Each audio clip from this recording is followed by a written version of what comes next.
Hello, everyone. Welcome to day 2 of Ethical Hacking Recon and the Dark Web with your instructor, Joseph Mladzanowski. Before we begin, I'll just quickly point out a couple of widgets on your screen. If you look over on the right side, you'll see the resources list. This is where you can download the slides for today's class and get all of the other related materials. Below that is the Q&A widget. We would love for you to send in your questions for Joseph throughout the class, so please use that. And to the right of that is the chat. The chat is where you can let me know if you have any technical issues. It's also where you can chat with each other. For those of you who are subject to regulated status, that chat feature shouldn't be used. And I also need to let you know that the audience may include customers, vendors, or competitors of you or your employer. And if you choose to take advantage of the interactive features available in this training, you're responsible for any information you share. Now we'll begin, and I'll turn it over to Joseph. Hello, everybody, and thank you for joining us on day 2. I am going to share my slides. So give me a second here.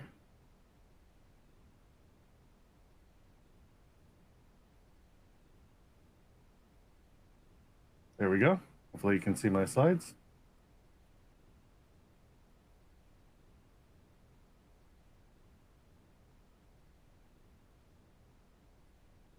And we're going to get started. Okay, so as mentioned yesterday, certain aspects of the research that we're going to present here may result in, may be a result or may be illegal in the country that you're in, especially around certain areas of the dark web.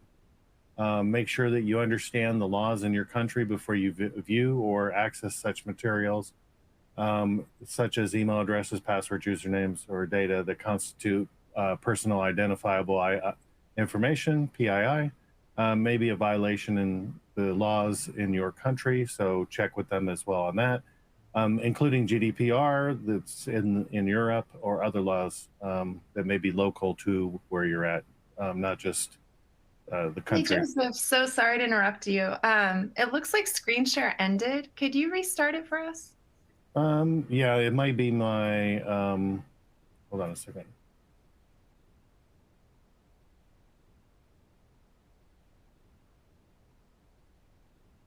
All right, let's try this again.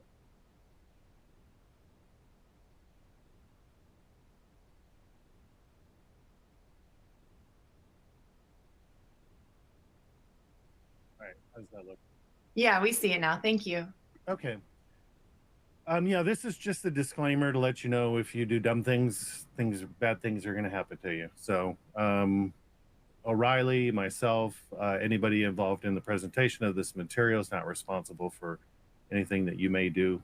This information is provided for educational purposes only. Some of the tools and techniques that we go over in here, as I mentioned, might be illegal in the country or city that you reside. Check state and local laws before you perform any of these activities. Please practice with all the tools and techniques that we teach you over the next couple hours, so that you can become proficient at it and gain the most benefit from this course.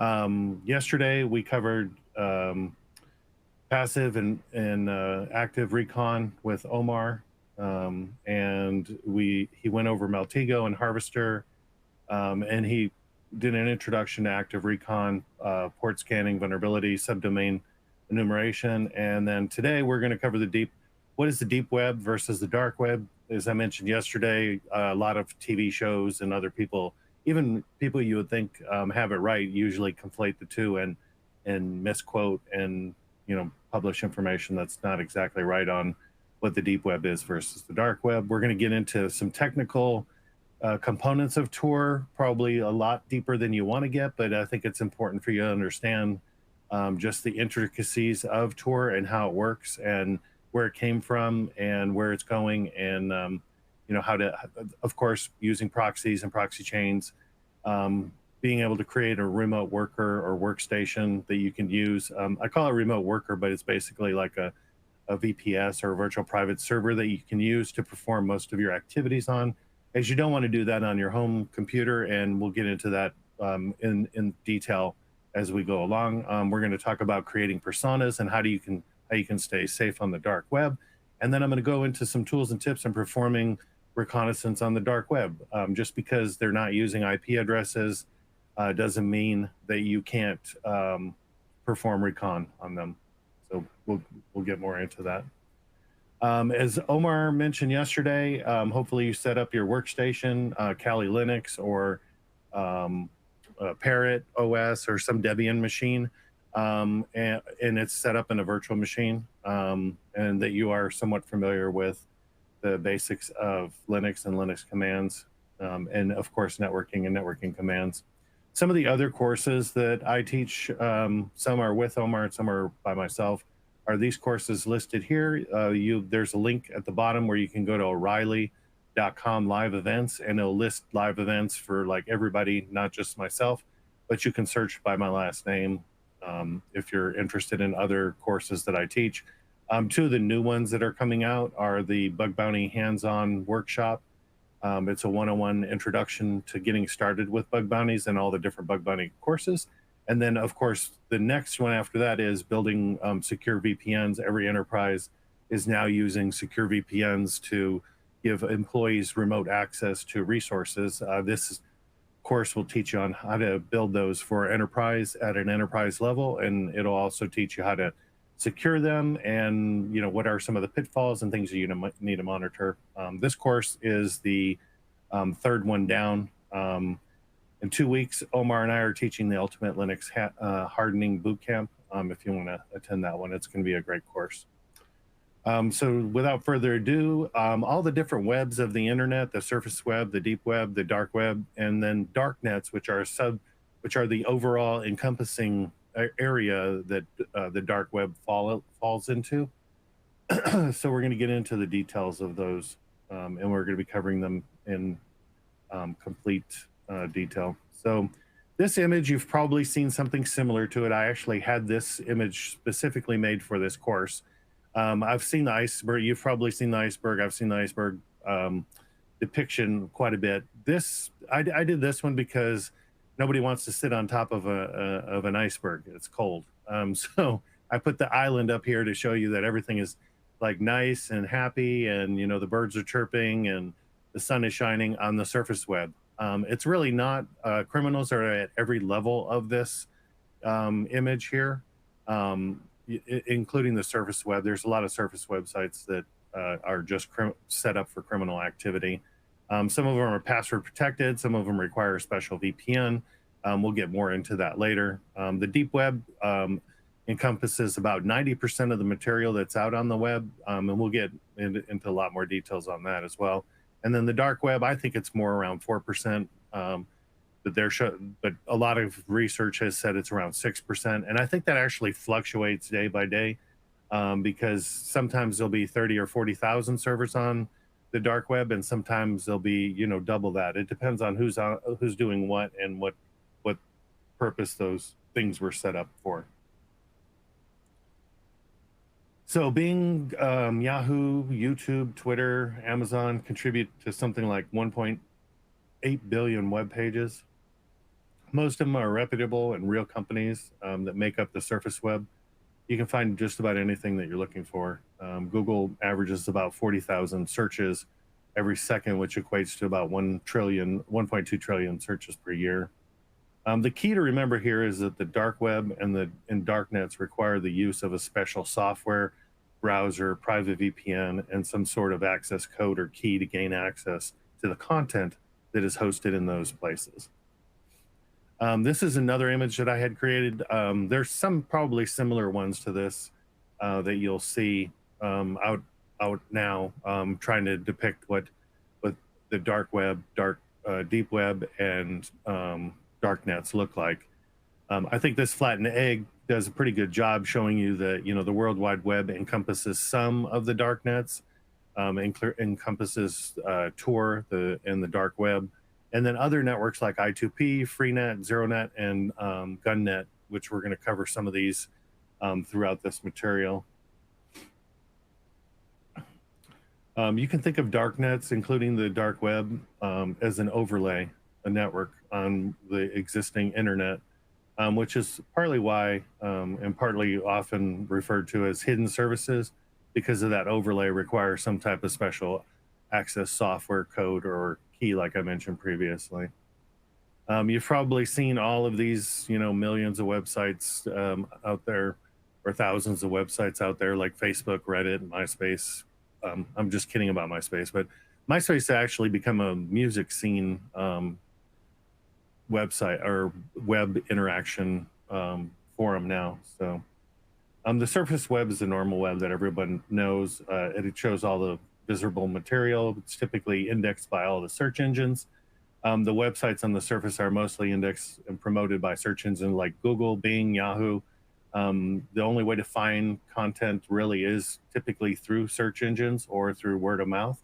All of these search engines and users come to search the content that they're looking for on the surface web, like the recipe for banana pudding or whatever you might want to go to, like a food related site, and that's how you're going to find it. On the surface web, users can open websites, interact and collect information, also provide information to forums and other websites to be able to gain access to other websites. You'd be surprised how many people provide a lot of the information about themselves without really thinking about where that information is going, where it's stored, and how it's being used. So the deep web is what we're going to cover next. You may have seen a similar image to the one that I showed in the class. As you can see from this depiction, the dark web, I'm sorry, the deep web takes up about 90%. I think it may be a little bit less than that. But what you're going to see here is a lot of unindexed material. So you can think of the deep web as, you can think of the surface web as a cataloged index of everything that's out there. The deep web is the uncatalogued or unindexed websites. So like when you go to Netflix and you request, hey, I want to see this movie, this particular movie, what ends up happening is the back end of Netflix will set up, based on your subscription level. It'll check all of that stuff, make sure that you're subscribed, sure that you're up to date, make sure that there's no like viewing restrictions. Like if you have viewing restrictions set for children, it may not display the material if that's who's logged in. So it goes through all these checks, and then it says, okay, now you're authorized. It actually goes to one of the servers that is unindexed, sitting on the deep web, and then authorizes it to send you that stream, and then it sends it to your browser or to your client. It doesn't come directly from the host that you were originally interacting with. So that's one way of looking at what's sitting out there on the deep web. There's also a lot of universities that have tons and tons of servers that have been out there for a very, very long time, that contain historical information, that contain research papers, images from from NASA and other space agencies. There's like millions of images that you can get on the deep web. There are some specific deep web based search engines. They're a little bit different because on the surface web, it's controlled by like the robots.txt file that Omar talked about yesterday. When search engines go to a website, they look to see, well, what can I crawl, what can I not crawl. Some of them are pretty nice, and they respect that file. But there's other search engines that just ignore it and try to index the entire website. And basically, it's called crawling. So to crawl, you start out with one website, and you move from that website to any other links. The crawler will take all of the links that it received and store them. And once it's finished crawling that page, it will then start spidering or crawling another web page. There are some that are multi-process that can crawl lots of pages. Like every time it hits a web page, it'll spawn a new process and start crawling that one. So that's how it works on the surface web, and it also works on the deep web a very similar way. Some of these specialized search engines like Shodan and ZoomEye and those they ignore everything and they crawl the websites. Now you're wondering how does that how are they able to get any information on it? Well, what they do is they probe the ports to see are any of the ports going to give me any information about what that system is, and then they compare it to stuff that they have already an index for, and they say, oh look, this one just responded back with this certain code. Now I know that that server is like an FTP server, or it's maybe a an image storage server, or it replied back with a banner that says it's JPL or something like that. So the Jet Propulsion Lab from NASA, and it may have images on it or stuff like that. So there's a lot of extrapolation that takes place. Um, what I can tell you is the majority of the deep web holds valuable content. Like I mentioned, the images that NASA puts out, images that the National Oceanic and Atmospheric Administration puts out as well. Hundreds of university servers are out there with content on them as well. And some of them are only dedicated to students for their university, and they're given links to that as well. The students will be given links and access to it. Otherwise, it's not accessible by the general public. So that's how some of the universities are able to control who has access to some of their more advanced research papers.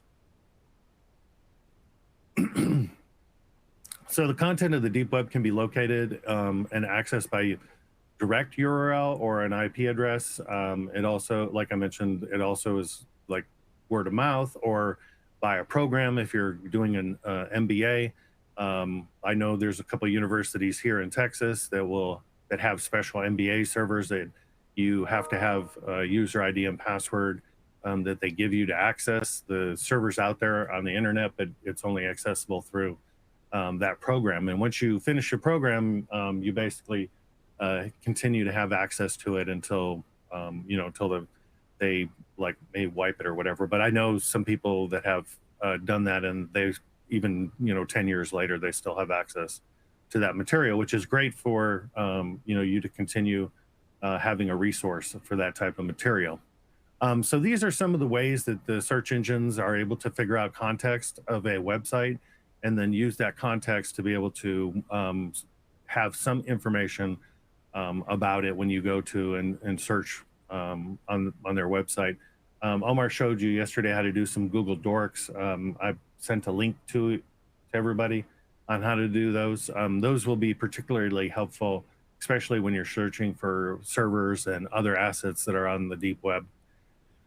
Like I mentioned, the robots.txt file, it is a list of directories that a crawler can and cannot or should not crawl. Like I mentioned, some crawlers will basically ignore that. Shodan is one of those, and we'll talk a little bit more about Shodan here in a minute. Most of the websites have clear policies like I show here. If you go to a website, you can actually just go to cnn.com/robots.txt. You're going to end up with this robots.txt file that I'm displaying here. It shows the sitemap files that show some interactive pages through, most of these are XML, that'll display pages that you can actually like see a hierarchy of what the site looks like and how it's laid out. And then below that is like the user agent. It allows all of them. And then it shows the disallow indexing of all of these other directories here. Beta, AOL, ads, this JSX. And the one thing I want to point out that may have not been mentioned yesterday, but if you're doing a bug bounty or you're an attacker or a hacker, and you see these disallowed, these are probably like prime targets for you to consider looking at. So while this disallow does tell search engines not to look for something, it does open up a little bit of a potential vulnerability for the site for an attacker to see exactly what's available and what they can use. So Omar talked about Shodan yesterday. One thing I want to mention, there may be a couple exercises in the lab guide with Shodan. If you want to, the reason I'm mentioning it here is because it's part of the deep web, because it does catalog unindexed pages that Google and Yahoo and those other search engines do not pick up. But at the same time, it is also a great tool for if you're doing search on the Tor network, the Onion router, or the dark web, as we're going to get into it here in a few minutes. Another good site is this Leak IX.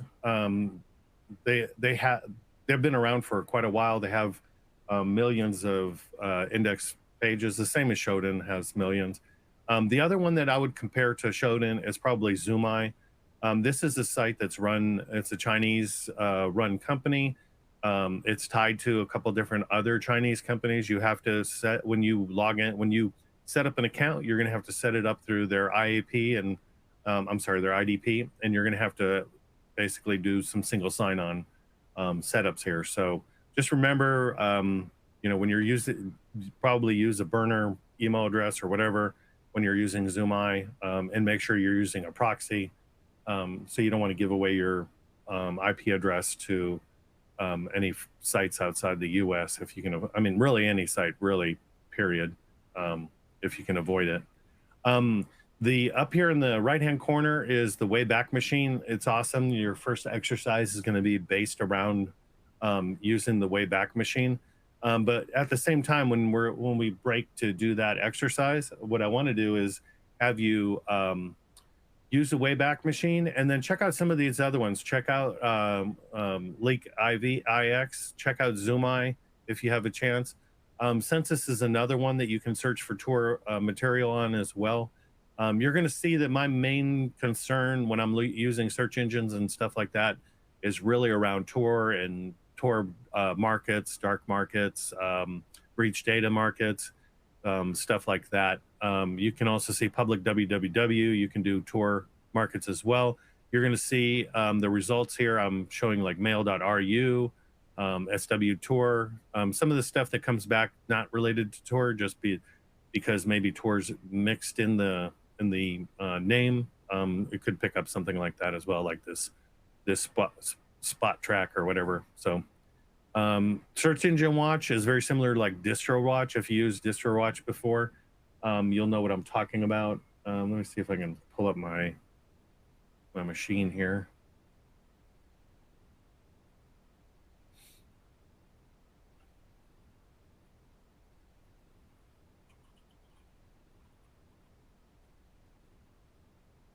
So if you go to DistroWatch, you're going to see like every Linux distribution that's available. Here are latest distributions.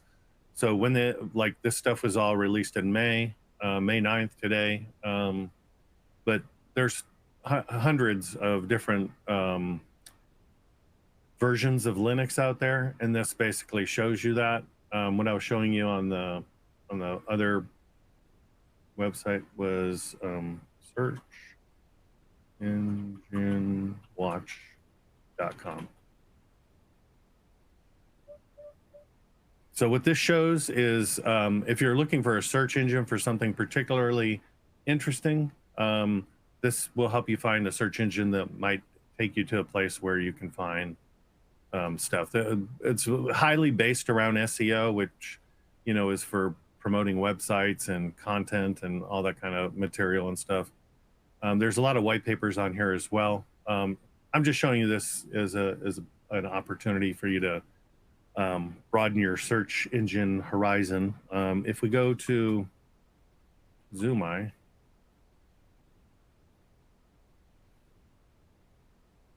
I'm going to show you what I'm talking about when you register. So just right from the front page, you can search here. Operators. When we talk about operators, these are things like keywords that you're looking for. In this case, if you look at these hot popular searches that they're showing down here, see if I can get a little bit bigger image for you here. So Zoomai has also the syntax description down here at the bottom. So if I click on that, it's going to show me like what operators I can use. They're calling it syntax, but it's similar to Shodan's. Like if I'm looking for a country, I can put the country in this case, CN, China, subdivisions, Beijing, city, Changsha. So Same thing with like certificates. You can filter by certificates if you want to see Google or whatever. The cool thing about searching certificates and having all these operators for certificates is this is like almost like 80% of where criminals make their mistake when they build their machine. They'll build it on the surface web, test everything out, and then move it to the dark web. And occasionally, well, more than occasionally, they forget to modify the certificates or remove some information that is in some of these things. So it's a good way for you to be able to find additional information about potential attackers. So accessing robots.txt, would it be considered passive or active? So because it is actually, you're actually hitting the website and obtaining robots.txt or robots.txt, it's considered active. Passive is when you're accessing data that was collected by somebody else, not by yourself. So like if you use Shodan or Zoomeye, they're collecting data technically on your behalf, but they're doing it for, they're doing mass collection. The data that you're going to obtain out of these search engines, like even Google, Bing, Yahoo, Shodan, Zoomeye, Leak IX, all of that is passive until you click on a link that says, this is the data that, and you actually attach to the server or the, whoever you're investigating, then it's considered active. So I know that was a very long question, but that's kind of the way that I look at active versus passive. So hopefully that answered your question. So anyway, like I mentioned, on Zoomeye, you're going to see where it's using similar operators as Shodan does. Like if you're looking for a mining pool, you can use this CN equals mining pool, title Zimbra. So this is some of the ones that people have been searching recently. And most of these look like they were all based from China. So let me see. I think this is the login. I do want to show you the IDP that they use though. Here it is, login. It's from Telnet 404. So first you have to create an account on Telnet 404. And when you create an account on Telnet 404, remember this is a Chinese website. I'm going to mention the nationality Chinese. I'm not being racist or anything like that. I'm trying to point out that where this is coming from. That you'll end up gaining access to the Telnet 404 IDP, which will give you access to Zoomeye. It'll give you access to Cbug, and it'll give you access to KCAN. So, and there's a bunch of other ones. I think there's like 5 or 6 other ones that that Telnet 404 hosts. Once you sign up, you'll be able to see it. I do have an account here. I'm not going to sign up on. I'm not going to log in or anything right now. I would just want to make you aware that there's a process there. The other thing you can do down here, so it has syntax description, but it also has this search config. When you click on that, it basically gives you, like, if you're looking for web-based content, if you're looking for IPv4 or IPv6, the IP addressing around it as well. This is also part of KnownSec, which is also part of Tencent. So if you've heard any of those names, that's kind of, so I can't, when I tried to do a search, it just took me to 404, to Telnet 404. So I do need to log in. Before, you used to be able to do some pretty basic searches here, and you'd be able to obtain some information. What I'll do after, when we take a break for you guys to do exercise 1, is I'll log in to my Telnet 404 account, and then I'll come back and I'll show you guys that material. And like Omar showed yesterday, this is Shodan. You can do the same exercises that you're doing with Zoomeye with Shodan as well. And let me show you some stuff here. So they have systems and devices that are not just web-based, but are also IP-based. So they'll basically give you results for everything from mobile phones to refrigerators.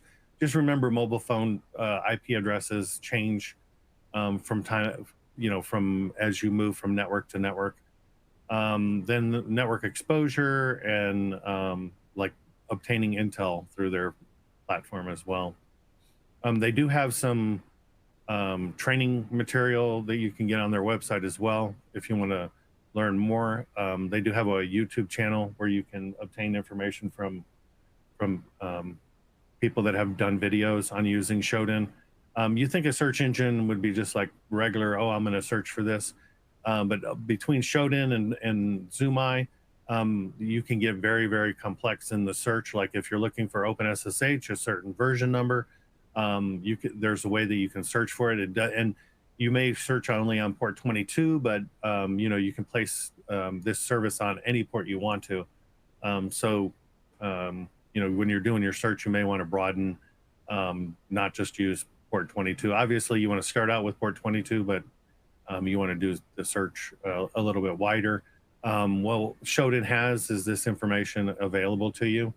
And again, if you click on a link, you go from being passive to active, right? So if you click on, the most famous thing, I guess, in Shodan that was, the press provided quite a bit on was based around like cameras, all these private cameras that didn't work password protected. So you can see that you'll be able to see the camera in Shodan, but the minute you click on the link and attach to that camera to view it, again, you go from passive to active. So just remember that. And when you go from passive to active, you're exposing your IP address and more information than you know. You could be exposing your user agent, additional cookies, some information about yourself. That's one of the reasons that you want to set up a separate machine. And we're going to talk about that a little bit later down the road here. So search engines on the deep web can be used as well on the dark web to be able to cross over certain things. Like on Shodan, for example, if you do HTML Tor, HTML Market, what you'll end up finding is some of the hosts that again were set up or may have two legs, like a leg on the surface web and a leg on the dark web.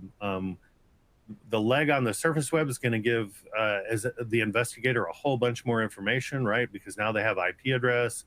If it's a hosting company, they know what hosting company they're using, things like that. So that's one of the benefits. If a hacker has a server that is dual legged, you might be able to pick it up in Shodan or in Zoomai and be able to see it as well. And you can also do that through searching of certificates and also favicons and some other stuff I'll show you a little bit later.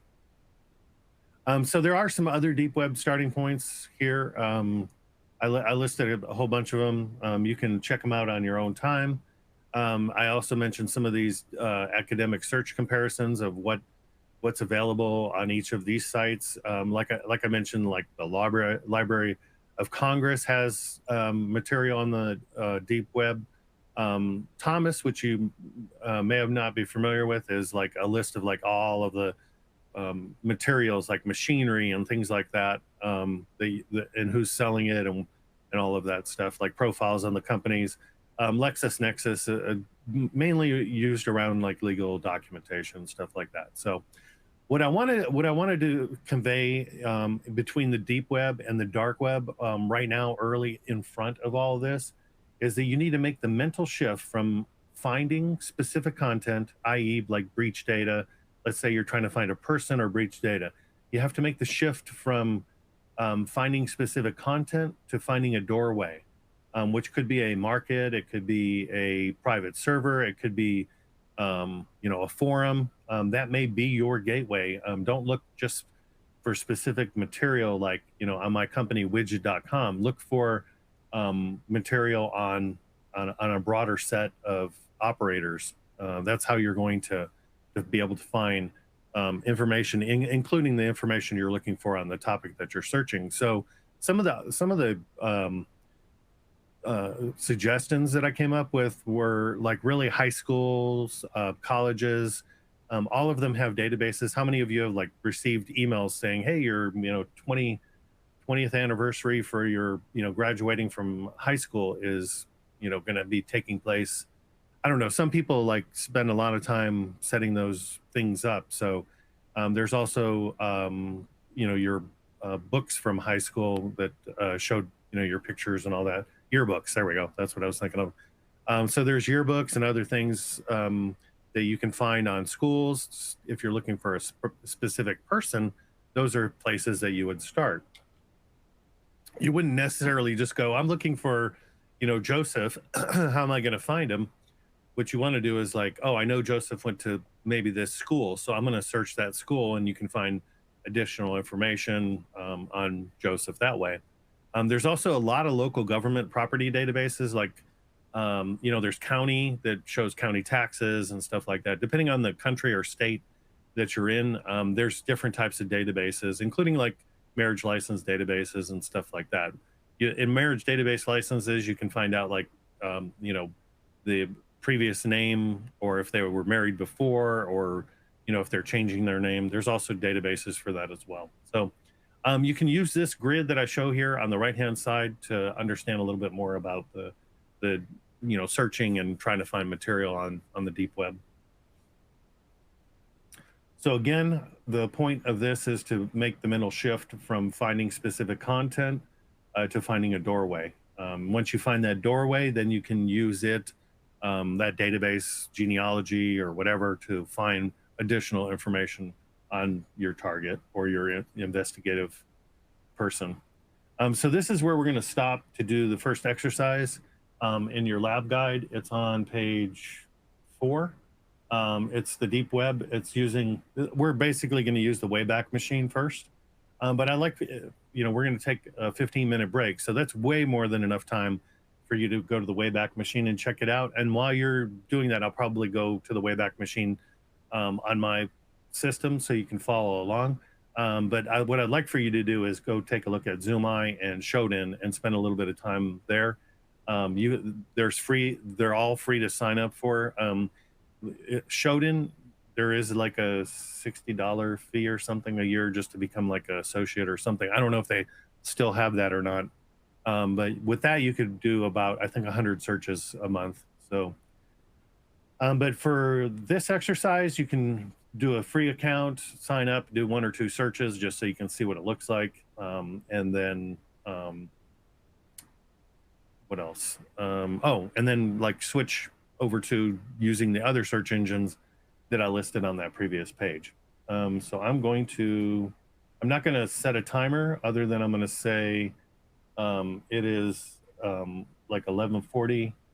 We will be back here in 15 minutes. And during that break, I'm going to be going and using the Wayback Machine, just so you can see, in case you want to follow along or you want to do it on your own. So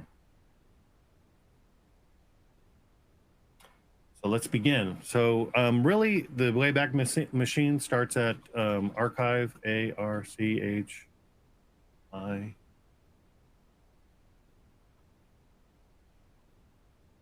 archive.org. Obviously, I misspelled the heck out of that. You can just Google Wayback Machine. It'll take you to the right place.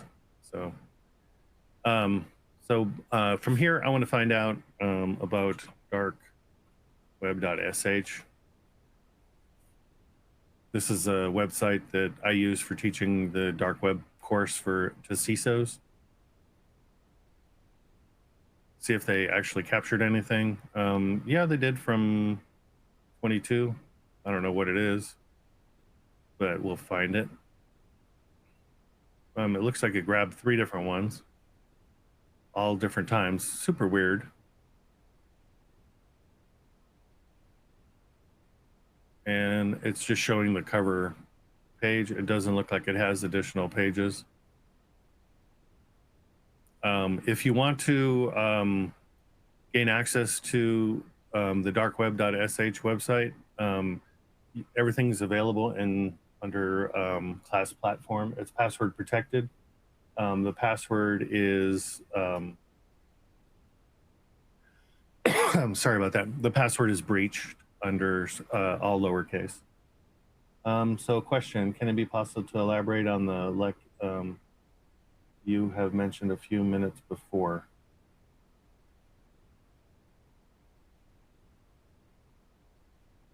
So PL, you mentioned something about is it good to use the like the Onion browser, the Tor browser, which is based off of Firefox, anti-malware, and a VPN, or are there other security measures?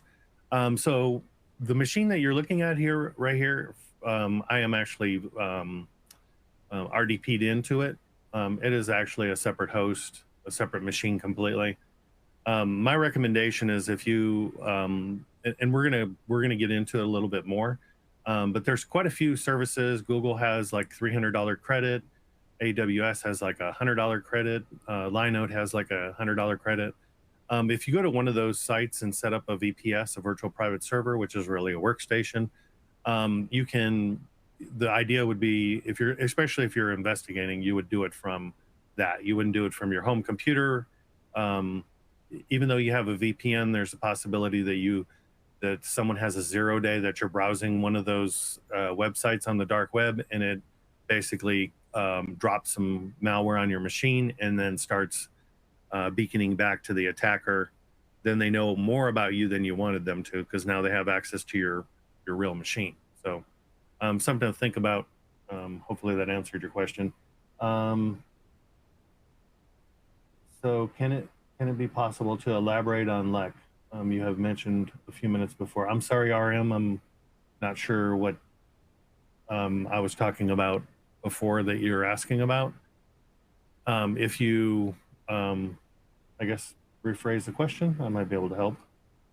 Anyway, so this is the Wayback Machine. So if there's a website like from 1999 that was around, how about compustore.com? I don't know. I don't know how old that is.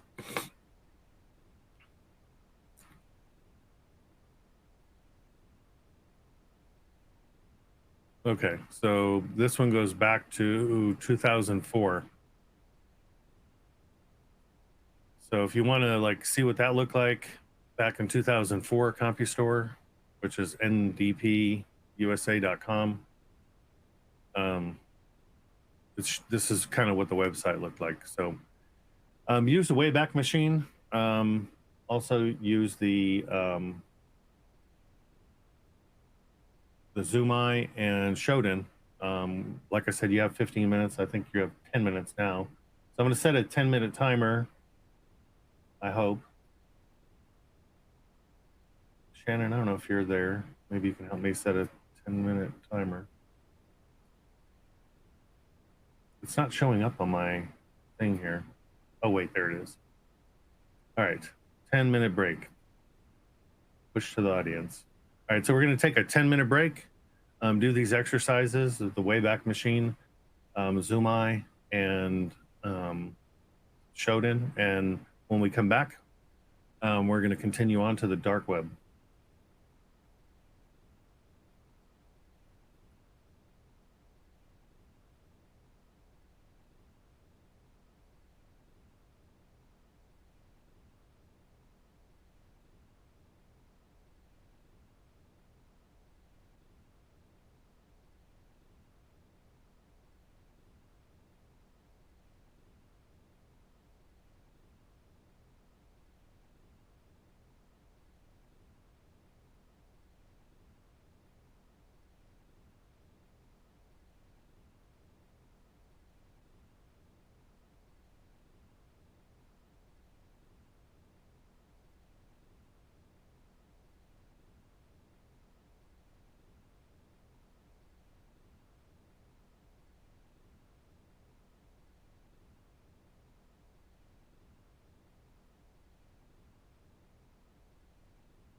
Okay, we're back and we're going to look at the exercise that you had to do, and then we're going to move on real quick. This is from oeddb.org. They have this beyond Google searching stuff information.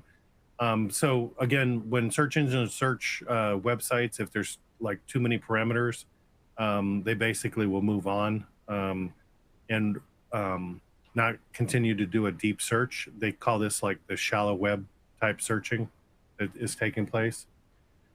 Let me see if I can move this a little bit, make it a little easier for me to see what you guys are typing. Okay, so there also is timed access, and you're going to find a lot of this timed access on the dark web, mainly because in and I'm going to show some of the sites, but you're gonna see this because some of them don't want to be accessible during regular business hours for um, researchers and organizations that are involved in law enforcement. So they'll have timed access based on the countries that they're trying to avoid doing the research. Interpol, by the way, is like everywhere. So sometimes this works, sometimes it doesn't. I think most of the time we've seen that it doesn't work. There's also robots exclusions and then hidden pages. So there's that. So getting back into ZoomEye, so I did go ahead and sign in. When you sign in, you have a couple different options, including being able to subscribe to it and whatnot. Again, most of the stuff I look for is like breach data, material around breach data, breach forums, stuff like that. So I can do that search and and get back the results. And this one's showing me this site is in France. The other thing you can do is you can look for tour and markets. I don't think this showed really good results last time. The operators that you have to actually use are like site and stuff like that that you use with Shodan as well.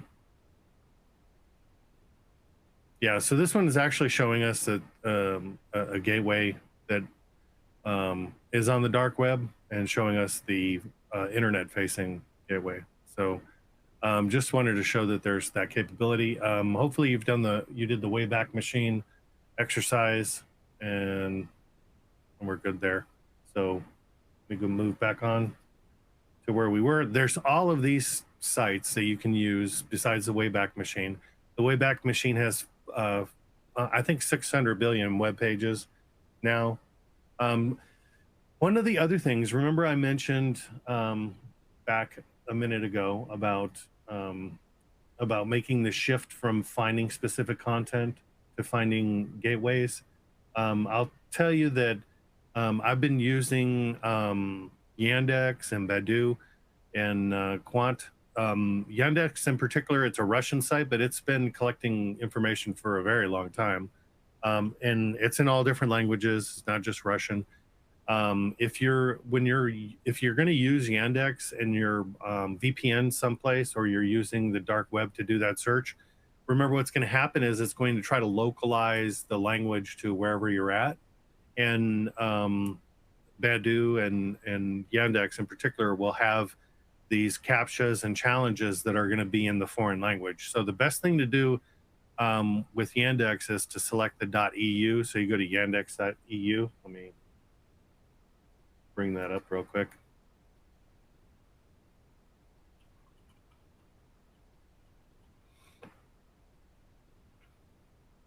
So this is what Yandex looks like. And then your very first search, you're going to search for something like, let's say I'm searching for breach data from Redline, the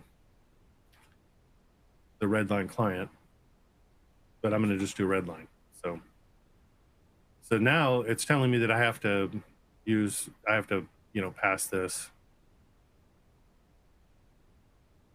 And now it's in English. If I were to just do Yandex and go through Tor or through VPN, it would try to localize this, and I wouldn't be able to read this. It'd be in Cyrillic letters or whatever, and it would basically wouldn't be helpful. So anyway, when it's just something to think about when you're going to use a foreign search engine, is try to figure out a way to get it to localize for you. And I found that EU.eu encompasses a ton of countries, and by default ends up being English.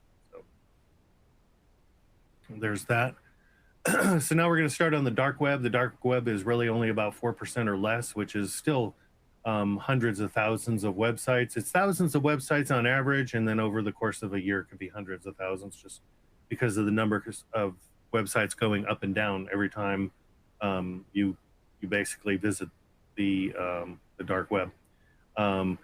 So there's everything from illegal drugs, selling of stolen property, to weapons and more, and much more sinister and depraved and immoral material. Let me see. Someone asked a question.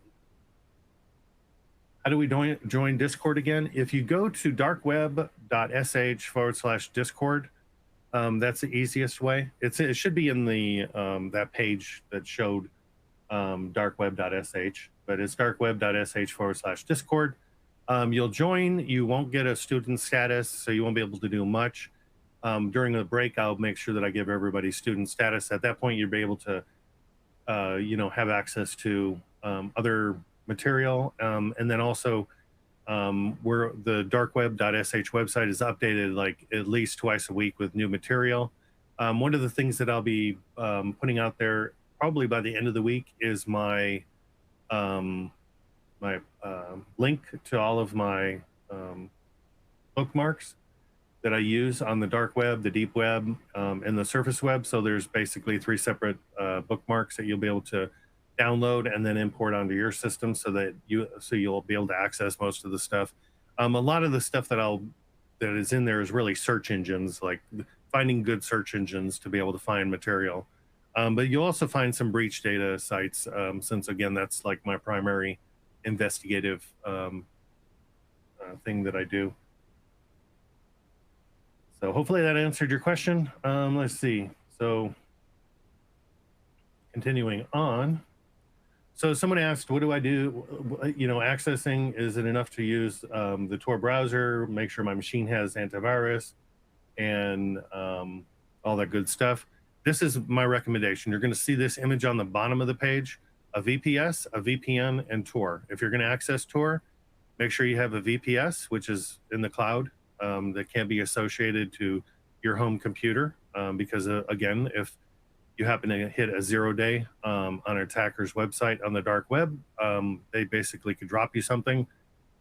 Remember, the Tor browser is based off of Mozilla and Firefox. If they have a vulnerability, it is spread into the Tor browser as well. And then there's a little bit of a lapse between when Firefox fixes something and Tor fixes something. The Tor team is really good on staying on top of this, but there's a little bit of a lag. Even if it's half a day or a day, it still is enough for an attacker to be able to drop something to you if you happen to be involved in doing Tor research on a daily basis. So from here, we're going to basically go through and you're going to learn how to do some recon. I mean, this is all about recon anyway, this course is, so we're going to show you how to do that. And then also see if there's any like leaked corporate data.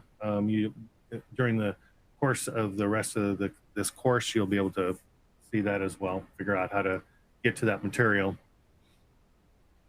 If you haven't already set up Tor on your workstation, wait until we get to that section in the exercise guide.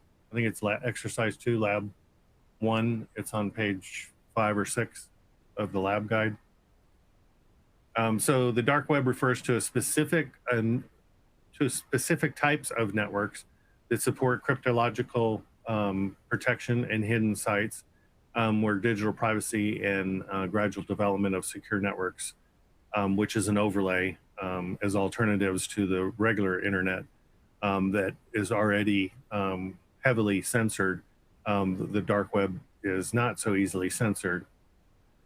Privacy, as well as illegal activity, thrive in the dark. And what I mean by the dark is these sites that are harder to get to because they require some type of client or password or VPN to get to, making them harder to locate, sue, or even attribute to a person.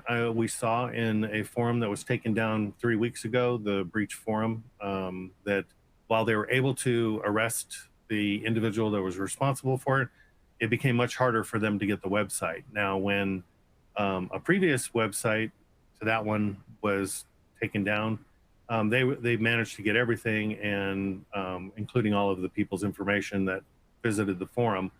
And from that, they were able to, basically take down Breach Forum. Dot. It had a couple different dots, and I'll show you that later on. So the Onion router is Tor. So you may hear the Onion, and that's because it's multiple layers of encryption that are on it, like an onion. And then, like I mentioned before, there's hundreds of websites that pop up and down every day.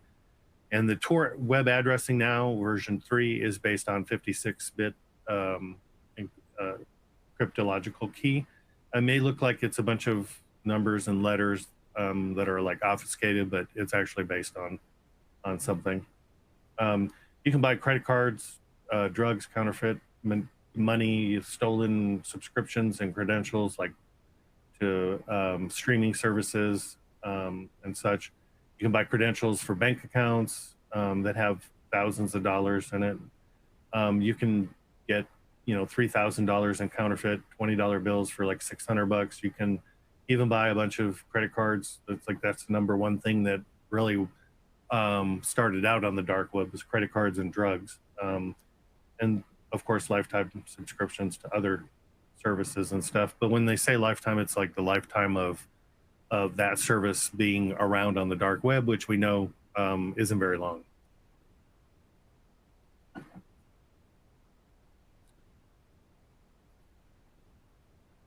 So this is a breakdown of the traffic that is typically found on the dark web. Most of it's file sharing, data leak, financial fraud. With this, when talking about like data related stuff. When we're talking about physical stuff, it's mostly small amounts of drugs. There's markets, a lot of fraud, and then a lot of Bitcoin related things take place. Fraud on there. There's porn and a bunch of other stuff that we don't want to get into. There's also a lot of cybercrime campaigns that are supported on the dark web, including CNCs, or command and control servers. It was previously used in the past for that, and they're making it harder with version 3 to be able to do that. If you spend any time on the dark web, you're invariably going to run across a site that has one of these type of banners on it. This one was from Hasana and Alpha Bay when they were taken down 2 years ago by Interpol. And then this one here at the bottom was taken down by an interagency collaboration between FBI, Department of Justice, and a couple other countries, including Norway's National Crime Agency. They say that a large chunk of the criminal underground that is taking place on the dark web is in Russia, in Russian, the Russian language. I have seen a lot of people get busted in the last couple of years, and most of them are from the United States or from countries outside of Russia. So while those forums may have a lot of heavy Russian speakers, they may not be 100% attributable to Russia as organizations. It's a lot of that is like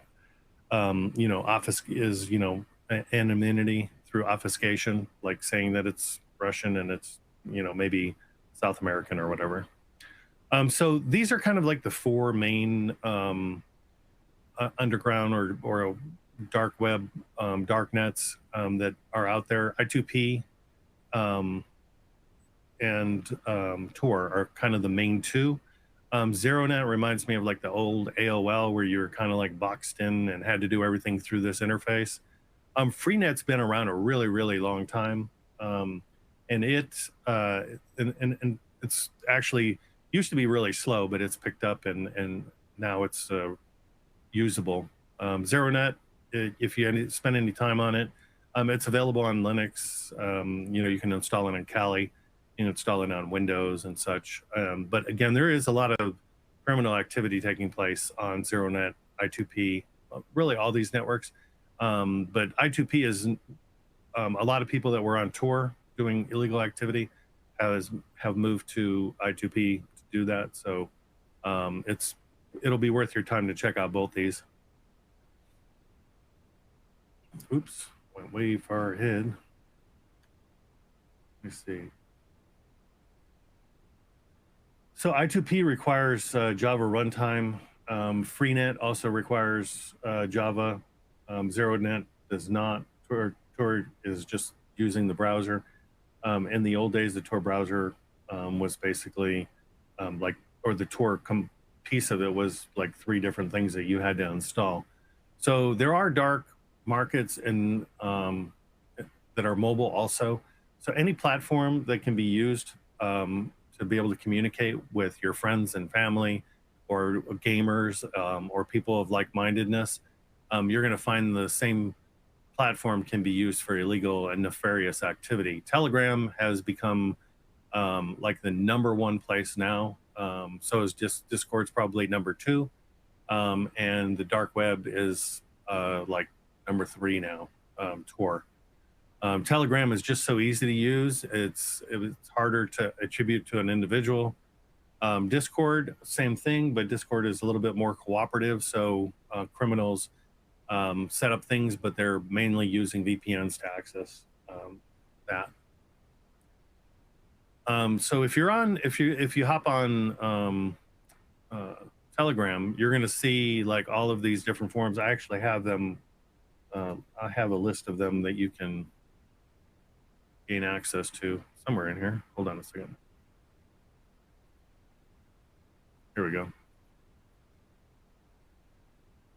So right here, I'm listing a couple different ones. The main ones that I would tell you to pay attention to are VX Underground, a very legit site. They're not involved in criminal activity or anything like that, but they do have really good information. They provide it on an hourly basis. They have this Telegram. They also are on Discord, and they also have a regular website, and they also have Twitter. So if you follow them, I would follow them on Twitter. Obviously, VX Underground on Telegram. This is kind of, they do some interesting artwork. I don't know who does their artwork for them, but a lot of it's pretty cool. But they do break information about new breaches and stuff that is taking place. So I would highly suggest you follow them on Twitter. And then if you're going to use Telegram, follow them on Telegram because they provide a little bit more information. On their Discord channel, they have a couple different feeds. It depends on how well they know you as to what access you're going to gain access, or which feed you're going to gain access to here. Like they have a bunch of different feeds listed, and this is updated pretty much on a daily basis as well. They're like the ransomware feed. And I am like behind on this one. But yeah, they just published something not too long ago as well on this mbwswim.com that is using Lockbit 3. So there are these resources. I know when I show them to you in a slide deck, it's a little different than you being able to see them in person. If you're on the darkweb.sh site, there's a list of Telegram channels, Signal channels, Discord channels that you can gain access to. You've probably heard of ICQ. This little penguin over on the right-hand side is QQ. That's also a Chinese-run website. If you install that on any of your devices, expect that all of your information is going to be provided to them. Hence, one of the reasons that you should have a burner phone if you're doing this research and not tie it to any real accounts or anything like that. Also, the VK is a Russian chat program. WeChat is Chinese. WhatsApp, you already know. Discord is, by the way, Discord is partially owned by, and I don't know what the percentage is anymore, but Tencent, which is Chinese, also owns part of Discord.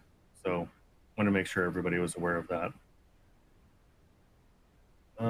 Does any of the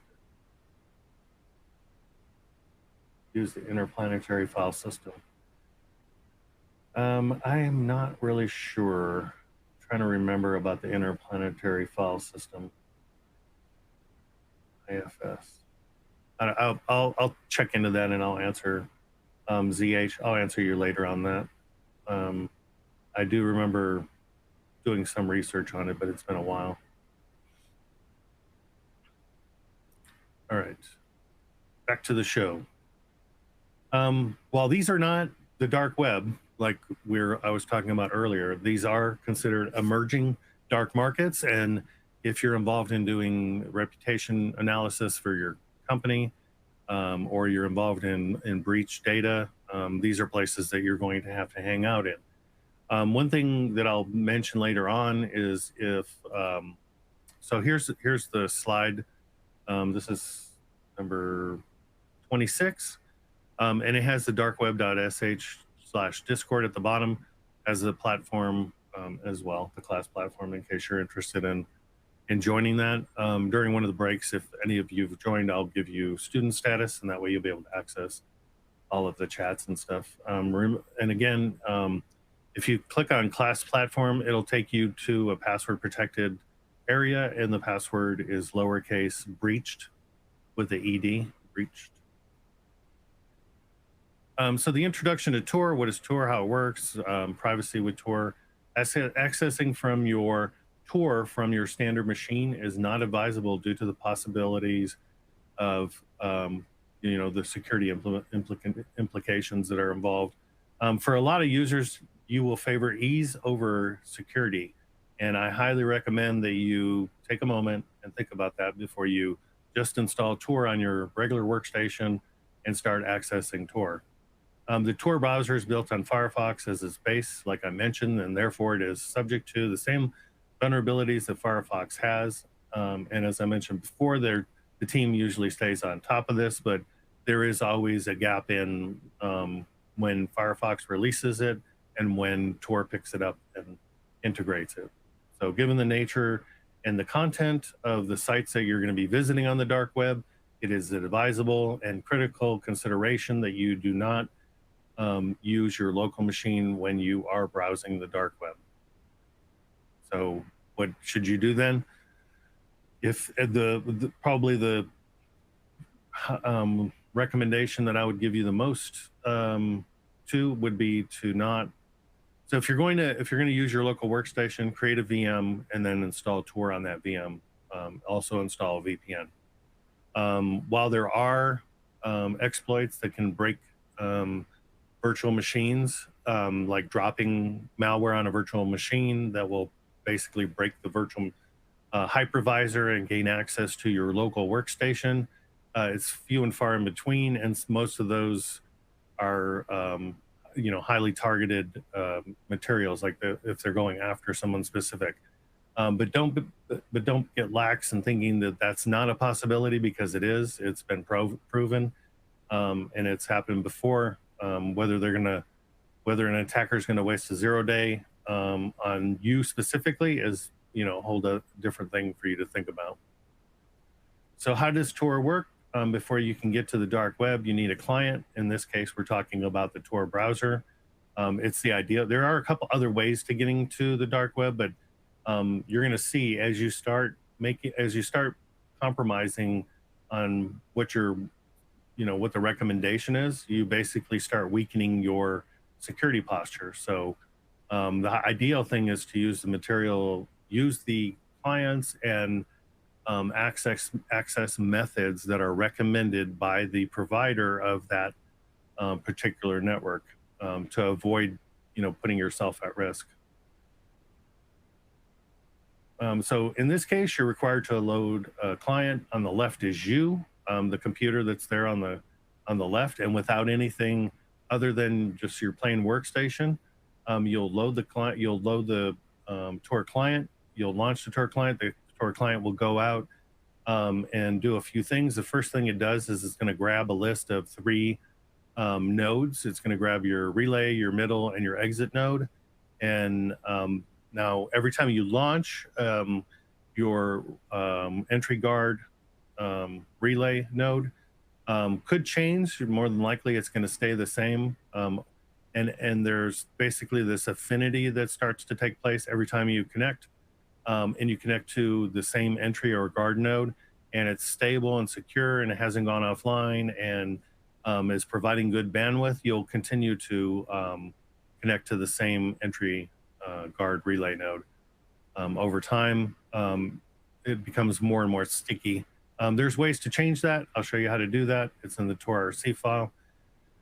The middle relay, pretty much any node or anybody on the internet can become a middle relay, and then the exit relay is required to be up for a lot longer time, have more stability, provide more bandwidth. There's quite a few requirements um, when for becoming an exit relay. So you can pop up all these machines you want, let's say 100, and you may not even get one of them to be an exit relay, but highly likely that all of them will become middle relays, and some of them might become entry guard relays.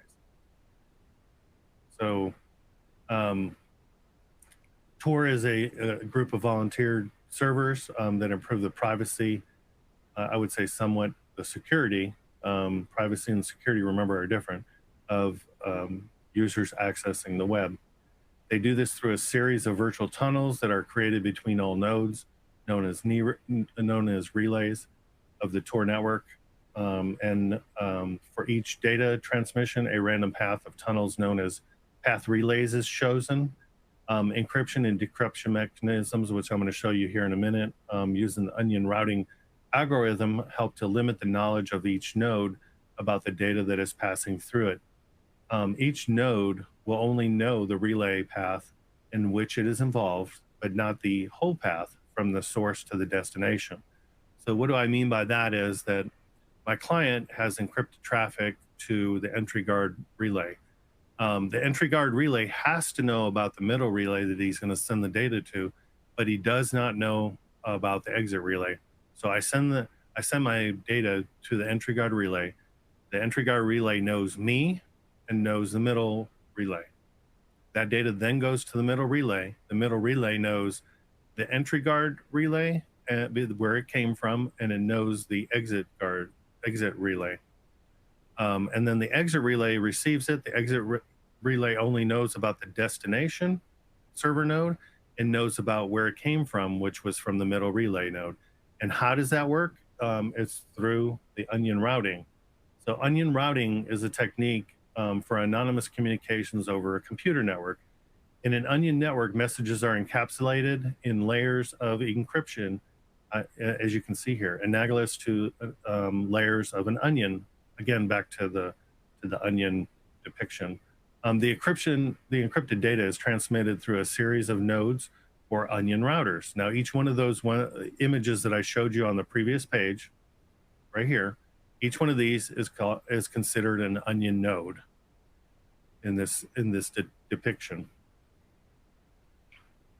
So the encrypted data is transmitted through a series of nodes or onion routers, like we just showed, each which peels away a single layer, uncovering the data's next destination. When the final layer is decrypted, the message arrives at its destination. The sender remains anonymous because each intermediary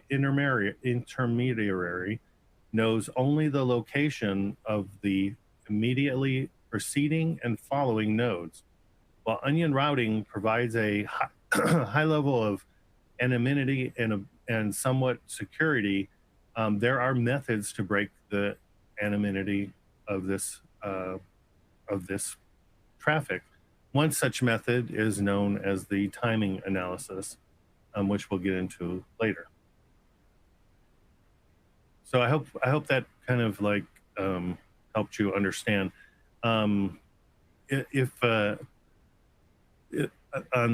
If you've ever seen like Matryoshka dolls, where there's a tiny doll on the inside and then an outer doll, and then an outer doll, and then an outer doll, you could kind of think of onion routing in the same way. That router A's key is only available to router B for decryption, and router B's key is only available to router C for decryption. So that's kind of an easy way of looking at it.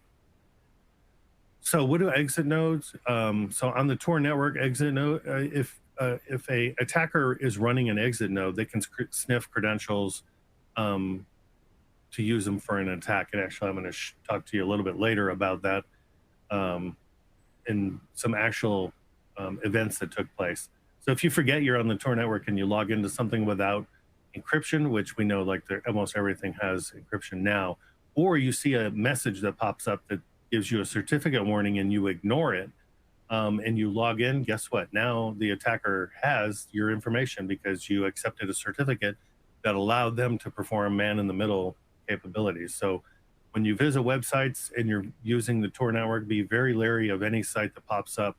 The fortunate thing in version 3 now is that it actually pops up with a yellow bar on it warning you that, hey, there could be a potential man in the middle attack taking place. So hackers love gaining access to systems in which they can linger and learn things and use to pivot and collect and sell information from your system. Healthcare information is selling for more now on the dark web than credit card data was selling for just a few years ago. Stealing financial information such as Bitcoin wallets allows hackers to fund more scrupulous campaigns, and nation states use Tor to be able to steal proprietary corporate information, including putting back doors in Tor to allow them to be able to access and view what any browser or any person is using to browse the dark web. It's kind of like a cat and mouse game.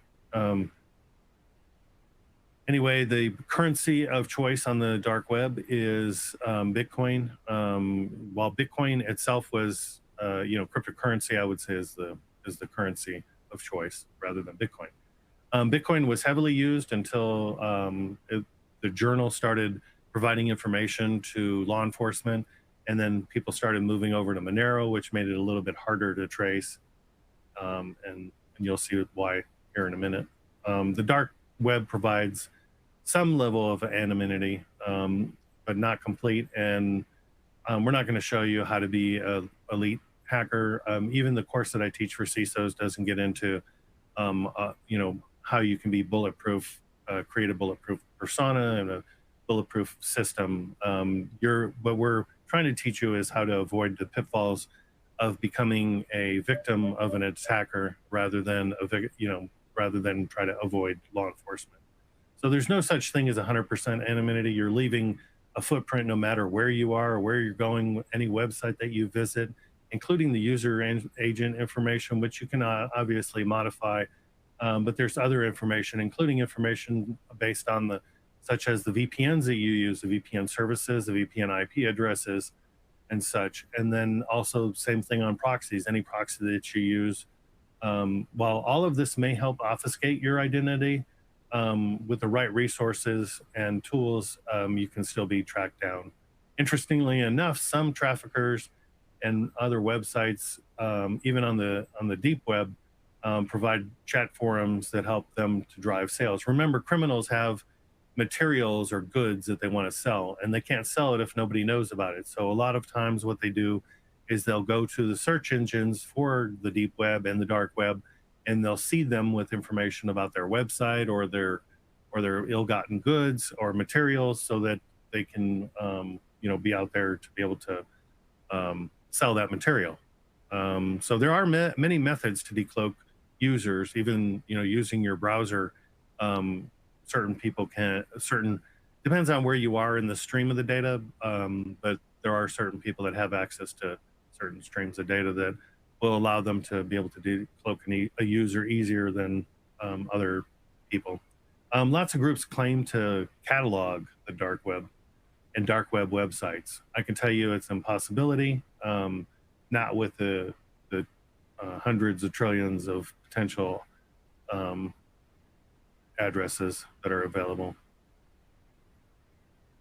So this image we saw before, just specifically talking about middle relays that cover most of the part of the Tor circuit in any given transmission.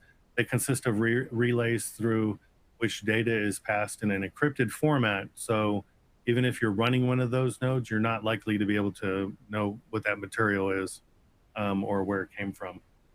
or what they're transmitting. Through some certificate analysis, it's possible to be able to determine that type of traffic, what type of traffic it is, and where it's from and where it's going. So again, remember that where there always is a way to try to obfuscate yourself, there's always a way to decloak or obfuscate yourself. So a middle relay will never be allowed to act as an exit node. And the reason for that is, like I mentioned before, that requires a significant amount of uptime, a significant amount of bandwidth, and also understanding that that exit relay node is going to be the one that's going to be blamed for a lot of stuff. So you have to have a pretty thick skin, I would say, to run an exit relay, because you're going to get a bunch of DCMAs, takedowns, a bunch of complaints for people scanning their servers or even launching attacks against them, because it's all going to look like they're coming from that exit relay. You can run Nmap through the Tor network. I'll show you how to do that here in a little bit. Basically, it'll look like everything is coming from the exit relay. There's another node type known as a bridge node. These nodes are not listed on any public directory or Tor nodes website, or any material that is publicly, I guess, readily publicly available. Well, it's available if you like go in and try to set your bridge node. It's highly recommended that if you're going to be doing research, that you do select and set a bridge node. It provides additional security mechanisms and protection for you. The Tor browser involves two specific ports that you should be aware of. The two ports are the OR port and the DIR port. OR ports are usually used to make connections and transmissions, whereas DIR ports are used to fetch updates from the directory server, hence the name DIR and the other name OR ports. So OR ports usually are on port 80 and 443, but you can change them. Remember, when you're setting up Tor, it'll ask you if you're in a restricted country, and it'll try to probe available open ports to be able to make a connection to the Tor network. So if 80 and 443 are blocked, you can have it look at other ports. The DIR ports include ports 9001 and 9003. So if you see those open on your network, or you see transmission, that's because that is the DIR ports. It's obtaining information from the directory. Unless you're in a country that blocks these ports, or you're using a proxy, these ports will typically be pretty consistent. This Tor flow was a really cool project by Uncharted. Unfortunately, they stopped running this project. It's available still out there where you can go take a look at it, but none of the data is up to date. It's like from 2016, 2017. Data that is readily available and is accessible right now is on the Tor project. So if you go to nyx.torproject.org, you can obtain information on the various nodes that way. There's also a service called DNS Stat that you can use. There's this hacker target service that's a small group is using or put out. And then, of course, torproject.org is where you'll find most of the metrics. They have done a ton of work on Tor, and you're able to see from this specific metrics, you'll be able to see which Tor node system is using the most bandwidth and which one isn't. I'll get into more details about what these nodes up here mean. But Uncharted software, again, is like no longer available. So additional information that you can obtain on Tor, on the Tor project, if you go to metrics, you can actually look at each node. In this case, I was looking at XKCD. That was the nickname of this device. I was able to get the OR address, which shows me that it's basically 144. Tells me the uptime. Again, this is important because you'll never be able to become an exit node unless your uptime is very high. These flags are important because you're going to see this more as we go through. But the lightning bolt shows that it's providing fast connectivity. Tells you the mode that that node is in this case guard, and then it tells you basically the HS directory, if it's running, if it's stable. Version 2 of the directory is not the same as version 3 or 2 of the addressing. Just remember that. And then valid, this valid check mark tells you that the host has been around for a while, and then it's being tracked by the Tor project. Again, you can go to metrics at Tor project. It'll provide you the relay search button that you can actually search for a specific relay if you're interested in finding out more about a specific relay that you're connecting to. So a few things to mention about Tor, and that is that there's a wide range of people that use Tor, including journalists. If you remember about 8-10 years ago, the only way that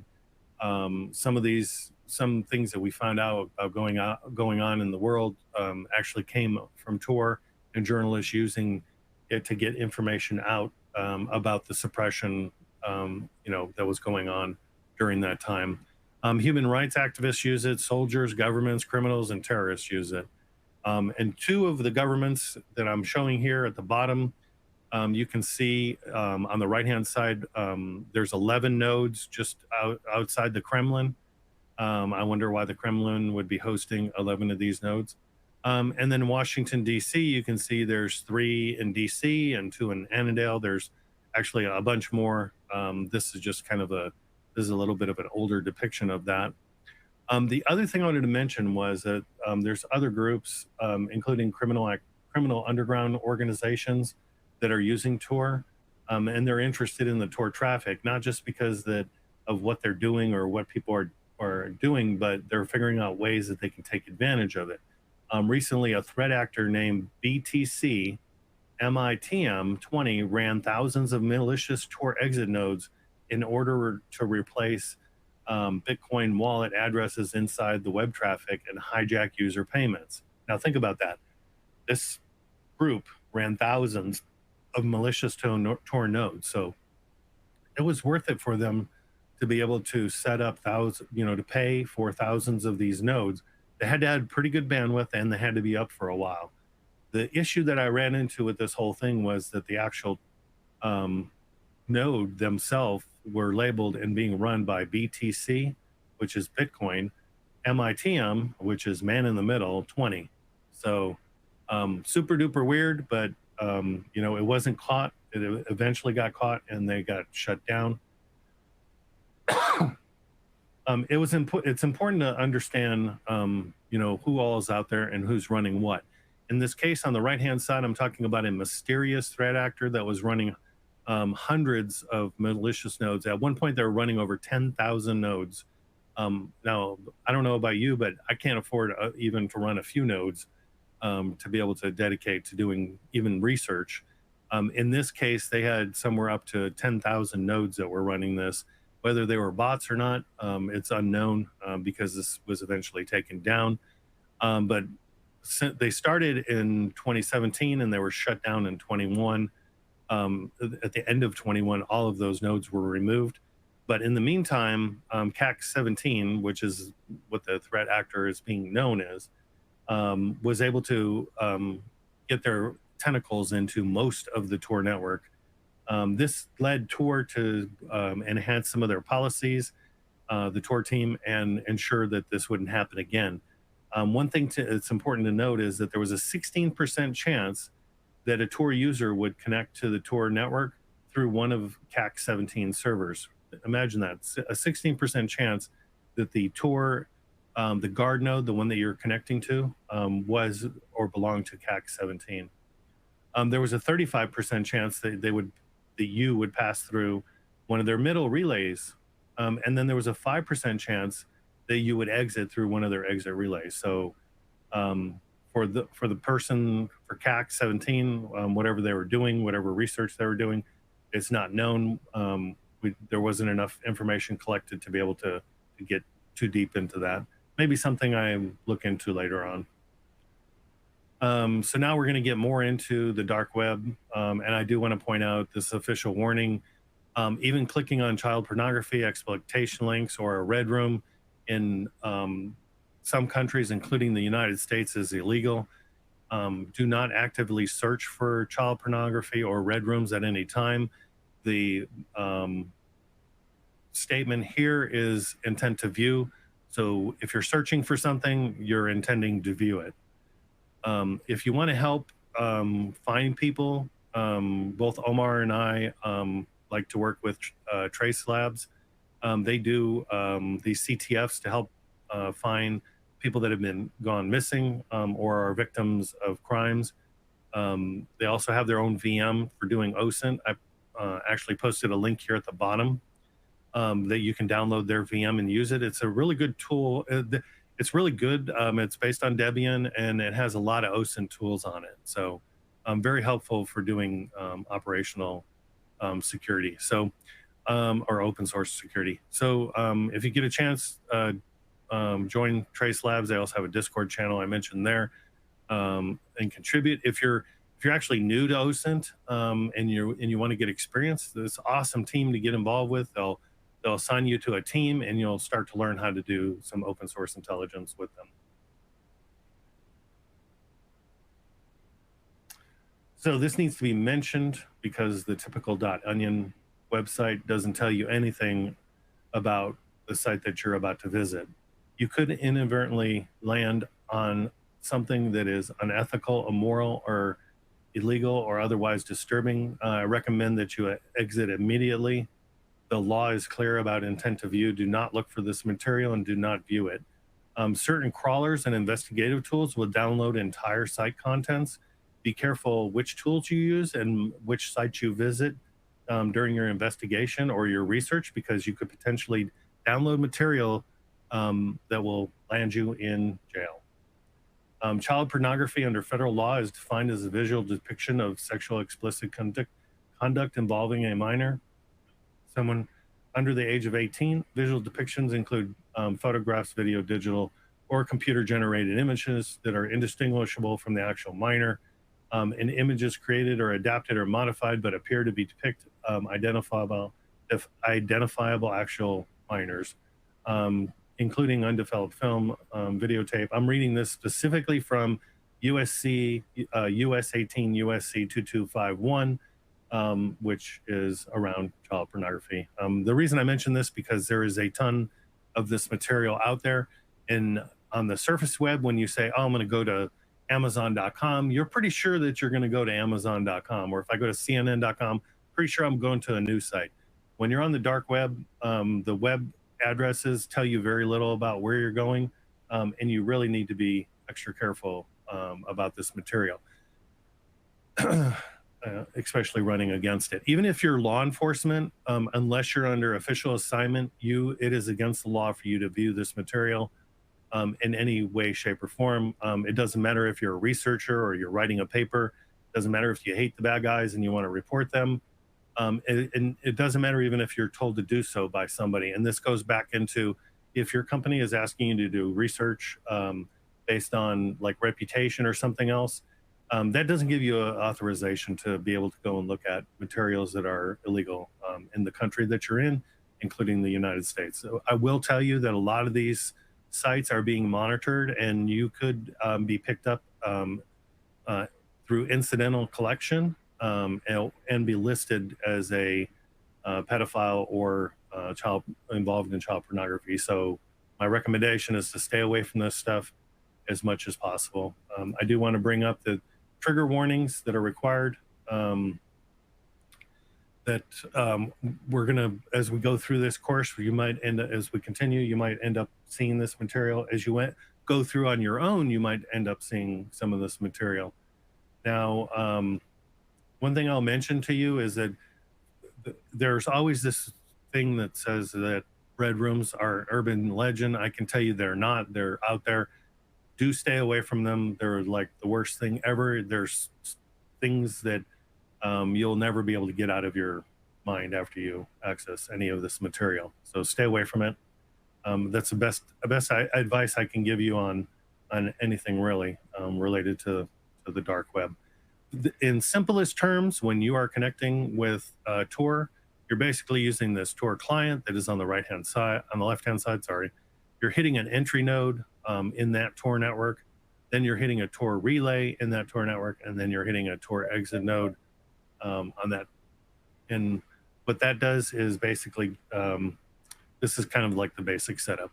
Now, if you're going to try to hit a hidden service, it would be located in this cloud. So trying to put that in simplistic terms. Now, for what is the recommendation for using Tor or any of these dark nets or dark webs related materials? We're going to do exercise 2, lab 1 and 2. I'm going to give you 15 minutes to do that on your own. It starts on page 5, installing Tor. You're going to build a Linux or virtual machine dedicated to this activity.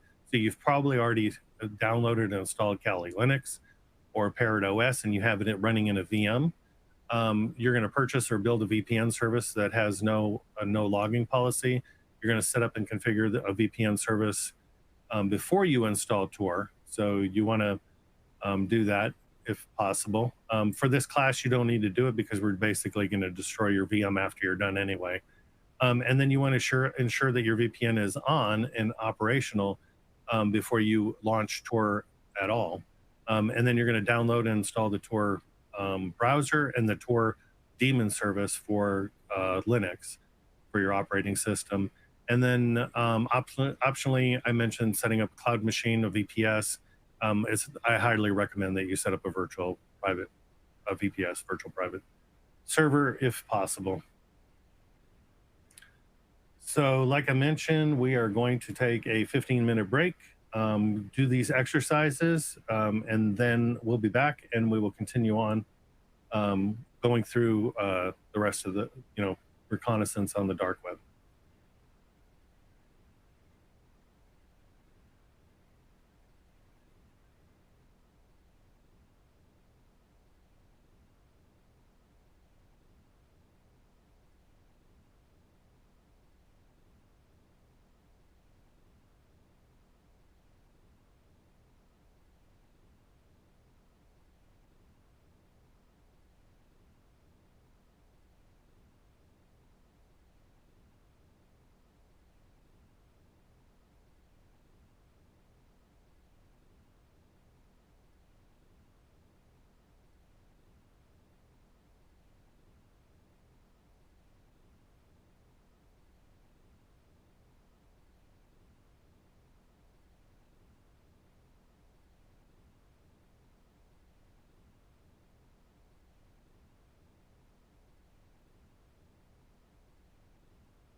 Okay, hopefully everybody had a chance to do the exercises and get this installed.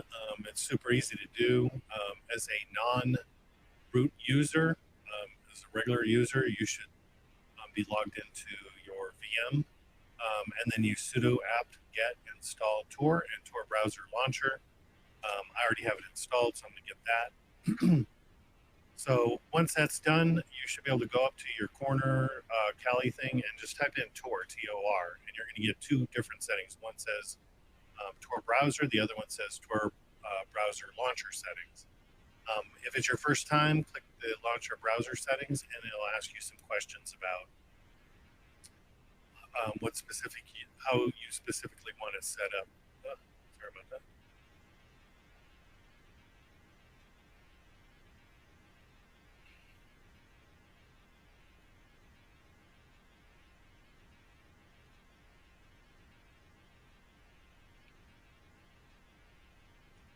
So I'm opening my browser a little bit wider here just so everybody can see. So once Tor is installed and you have it operational, there's a couple things that you want to know about. You can always connect automatically. My recommendation is not to do that. But every time you're working on the dark web, you want to do everything with a purpose and be purposeful about everything that you do. Now, what do I mean about that is that when I launch the Tor browser, I want this to prompt me to connect, because I want to remember, hey, I need to launch my VPN at this time. This should give me the reminder to do that. So I'll go ahead and connect. If you come up here to the corner, you're going to see the little shield. And then the shield says standard, all browsing and website features are enabled. You click on change, and it's going to take you to the configuration page to change this. Some of the things you want to do is you want to make sure like your camera is turned off, like block all requests to the camera. You can do that right here. Make sure that that's off and save changes. Same thing with your microphone and other things. If you're using this specifically for a research machine. I keep getting the question if it's enough to just use Tor on your workstation if you have like anti-malware and a VPN. I'm going to tell you no, it's highly recommended to still put it in a virtual machine. So if you're running Windows and you have Kali installed in a virtual machine, use that. That would be the worst case scenario. Obviously, it's preferable that you use a VPS, virtual private server in the cloud. And I'll tell you a little bit more about that later as we get into like building VPSs. Yeah, I just want to make sure that we go through this on the browser itself. So you want to pop up, lock up window pop up. You want to block pop up windows. You want to warn with websites are trying to do installs. Now the security level is a little shield that's in the corner. So if you click on safer, it's going to disable certain JavaScript related items. And those, including some math symbols that could be used for exploiting stuff. Safest will disable most everything. So depending on the type of research that you're doing, if you click on safest, you might go to a website and might not display anything. The reason for that is because most of the content might be blocked by the safest thing. If you're visiting a site that you feel somewhat comfortable visiting, you can do safer or standard, and that way you might be able to actually see the material. Just remember, each one of these levels, these 3 levels, is going to provide you a different visual view of the website, depending on what is installed on the website. One of the other things I like to do is block dangerous downloads and block deceptive content.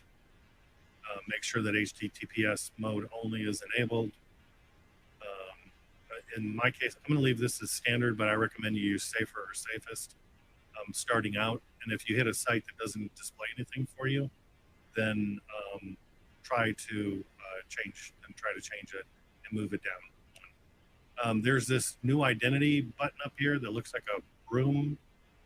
You can click on that, and that'll actually change close out your browser and basically start you over from scratch.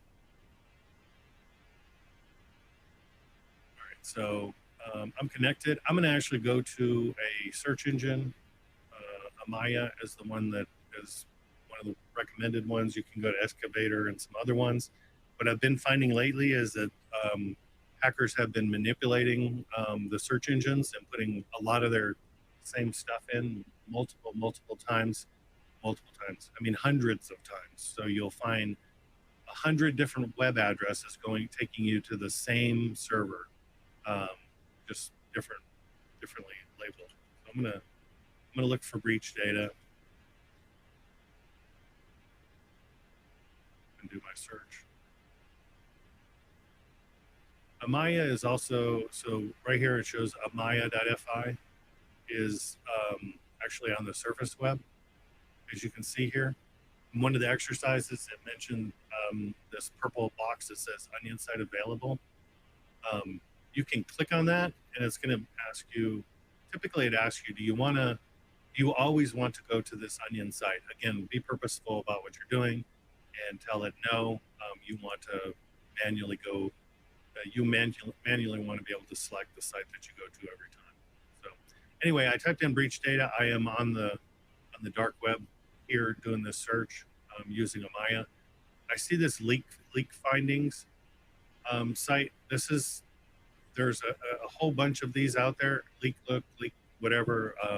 They all take you to the same nonsense site. If you see a site like this, you pretty much can be assured that it's kind of like a rabbit hole. You're going to spend a ton of time and you're going to end up with nothing. So that's like leak findings. There's another one here, breach, leak look. So they keep getting smarter and registering the same thing multiple times using a whole bunch of different words. See, this is another one of the same thing. Again, you can waste a whole bunch of time on these sites, especially with the way that search engines are being manipulated now on the dark web. Here's a GSM receiver for sale. Probably not one of those crazy rip-off search sites. See if it actually brings anything up. I can go to, let me go to some, I'll go to markets. Let's go to this site real quick. So Dread, I mentioned Dread quite a bit. Dread is kind of like the forum of choice on the dark web. Like Reddit is kind of like a forum of choice on the surface web. The interesting thing is you have to answer these crazy puzzles and be able to see what the letters are that are obfuscated there. The case doesn't matter, like uppercase or lowercase, but understanding that that's a Z and not a 2 is something that you need to be concerned about. And that I can't freaking make out at all. That's 1. And this looks like a T, so I'm gonna go back to this and see if I have any better. Maybe a J? I don't know. It's super hard to tell what that is. I'm probably gonna get an error on this because I didn't get it right. But it basically will give you like 60 seconds to answer this question and submit. So I did submit. It says it's connecting. We'll see in a minute here if I actually got it right or not. I think after 3 tries, you basically get DDoS denied. And after that, you basically have to close your browser and then reconnect and all that stuff.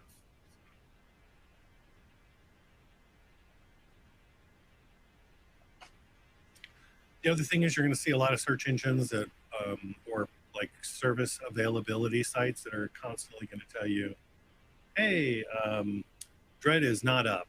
I can tell you that Dread is up and more accessible in the evening than during the day. But yeah, see, I was able to get into Dread, so whatever I did there worked fine. Now, if I go up to the top here and select, you're going to see let me see if I can zoom in with this.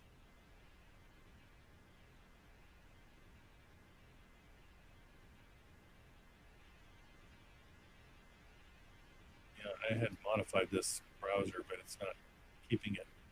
Um, Either one of those are working. All right. Well, when you click the little onion next to Dreddy for fat, and Dreddy for fat is kind of the way that I know that this is actually the real Dread website, because they did Dread as a vanity URL, so it makes it easier for me to tell where I am.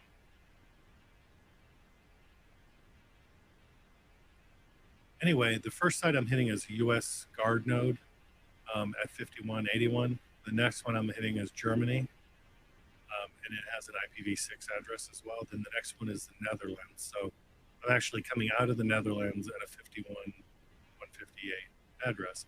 If I don't like the setting here, I can click New Circuit and watch here. You'll see it switch to, more than likely, it's only going to switch my exit node or my middle relay. It likely won't switch my hard node, my entry relay, just because it tries to keep that sticky as possible. Because I am connected to a very slow website that's always being attacked,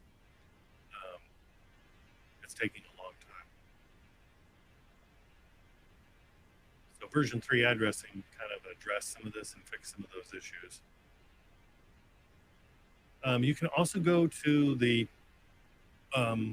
hamburger on the right hand side and go to settings, and then it'll also have some settings for you here. Also, you can click on the little hamburger and click New Identity, which is Control Shift U, and it'll basically close the browser and restart everything. So another couple ways that you can get to that same information. Now that I'm connected, I think I'm gonna check out another site because I'm waiting for my. I think it did reset my. Nope, I'm completely disconnected from it now. So. But here's a theft site that's out on the dark web, and it lists a bunch of stuff like credit card numbers are $1. There's APT34 leak information. Based on the stars, you can tell this might be some fraudulent information. Some of these forums do build in ability to be able to report on some of these people selling some of this stuff, so that that they can keep a good community going. A lot of times you're going to find most of these sites will only be up for a short time anyway, like a couple months, if they don't end up getting closed down by law enforcement. So this is some secrets. I'm not really sure which secrets they are. I was just looking for this yesterday. According to this, there's like a bunch of different data available from breaches, and they list out each one, like some of the companies. I can't confirm nor deny any of this material. Oh, so the other thing I can almost guarantee you, 99%, is the hitman that are available on the dark web are typically not real. Of course, I could just piss this guy off and find out the hard way. Anyway, this is I think 99.9% of the hit people that have offered services or that you hear about have been people that have been picked up by law enforcement. So, all right, I'm going to get back to presentation. If you're looking to set up a VPS, a lot of these sites have free services. Amazon Workspaces, Google Cloud, GCP. Azure has added a lot of virtual machines now. I actually heavily use Microsoft's Azure and their virtual machines for research because it comes up so fast. They have a pretty snappy network. Tencent and Alibaba also have cloud-based services for workstations that you can use if you're inclined to do so.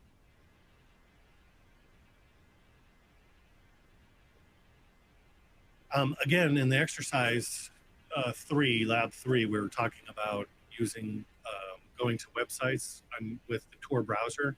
You can use the Tor browser to browse anything. You can browse regular Surface websites all you want to, and it's obfuscated from your service provider and pretty much everybody else. Just know that you know it's obvious that you're using Tor. So when you go to any of these websites like CIA.gov, you'll see that an Onion site is available. You go to NewYorkTimes.com, you'll see an Onion site available. Wonix, which is a amniotic distribution, bootable distribution. When I say amniotic, means that you boot it up, you use it, and then when you turn it off, it basically forgot everything you're doing. Like the cookies, everything, pretty much all gone. Any links or toolbars or bookmarks or whatever, all gone. That's amniotic for you. That has a Onion site available as well. New York Times. Hey, Joseph, I'm so sorry to interrupt you. Would you mind refreshing your browser? Something has gone wrong with the audio. It's kind of degraded.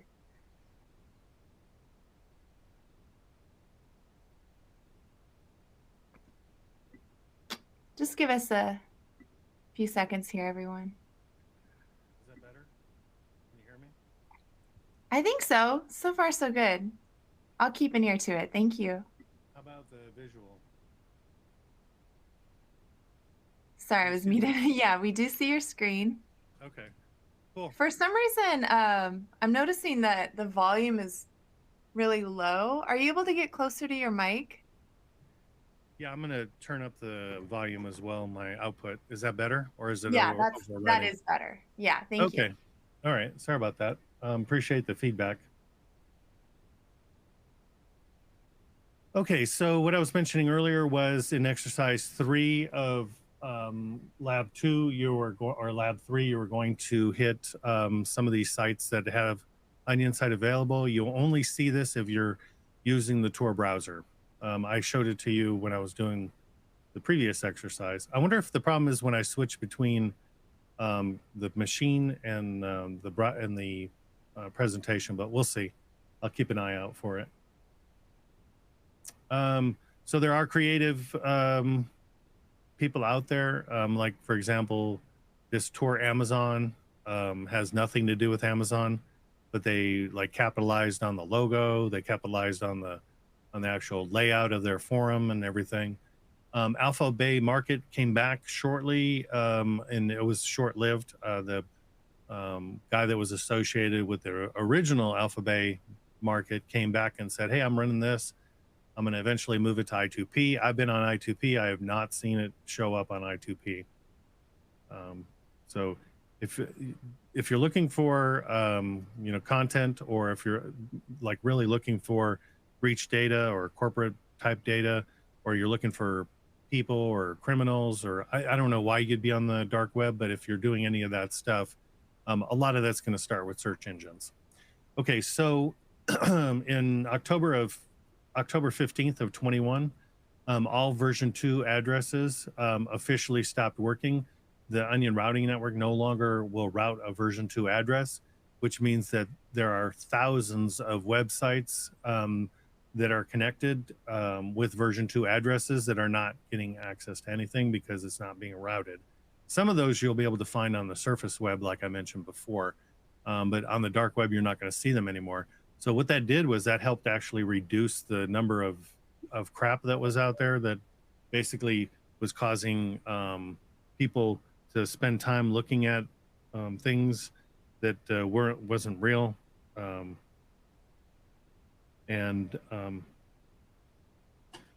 Anyway, so the version 2 addressing, like for Helix, which used to be a search engine, is at the top there. It used to be that short little 16-digit thing. Now the version 3 is 56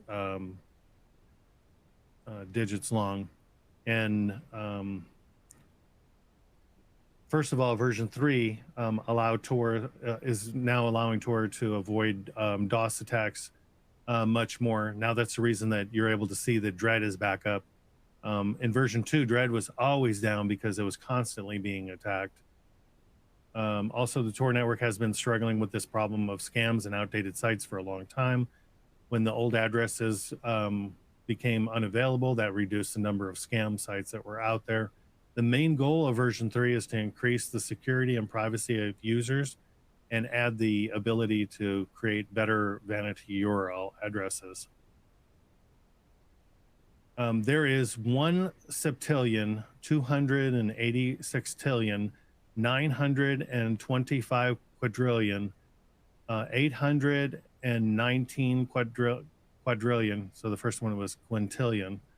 890 quadrillion, 614 trillion, 629 billion, 174,760,000, and 176 hidden site address combinations possible with version 3 addressing. As you can see on the right, there are new statuses now available when you're visiting a website. When you browse to a Onion service, Onion-based service site, you'll now have these new browsers. These new icons will help you understand what's going on with the web pages. The Onion service is served over HTTP or HTTPS with a CA service. That's where you show half onion. And that service is, it could even be a HTTPS self-signed certificate.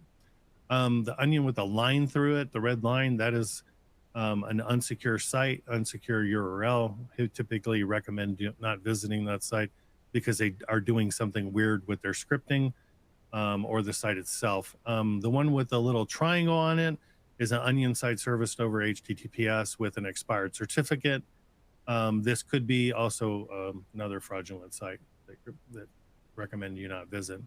The addresses in the Onion TLD are generally opaque and non-numeric alphanumeric strings, which are automatically generated based on a public key when the Onion service is configured. The old version 2 were 16 characters long. Version 3s are 56. This is basically a 256-bit EDC 25519 public key along with a version number and a checksum for the key and the version number. So the only combinations of 56 base 32 characters that are correctly encoded with ED 25519, the public key, are routable. They're considered valid and routable. There are 2 or 3 different programs out there that you can use to create your own vanity URL. Just know when you set up your server, the first thing that you're going to do is going to generate a public key version 3 address for you that will look somewhat like the bottom one that is showing it basically just a bunch of numbers and letters, but they are not. Remember, they are actually a public key. They're based on a public key. So so if you're looking to find active dark web websites, knowing that they're constantly going up and down, the best thing to do is start on the surface web, and you can do that through Amaya, that search engine I mentioned to you. Phobos, Reddit is constantly updating stuff. Although their deep web and their darknet have the dark web stuff on it, I don't understand why there is no dark web listed there. There's also some sites like darkweblist.com and then the deepsearches.com that provides lists as well of or advertisements of people that are advertising stuff. The excavator is somewhat questionable. The thing that I liked about Amaya is that they filter out all of the child pornography and porn stuff. So you're not going to end up with a lot of that in your search results. But when you go to something like Excavator or any of the other search engines, you're going to end up with a lot of stuff that is very questionable. Version 2 addressing. So Phobos, it's listed here on the bottom. Is another search engine that you can use. I can tell you that consider anything that you do on the dark web as a NSFW, not safe for work type of material. So one recommendation, this actually happened last year in August. This was the breach forum. It was basically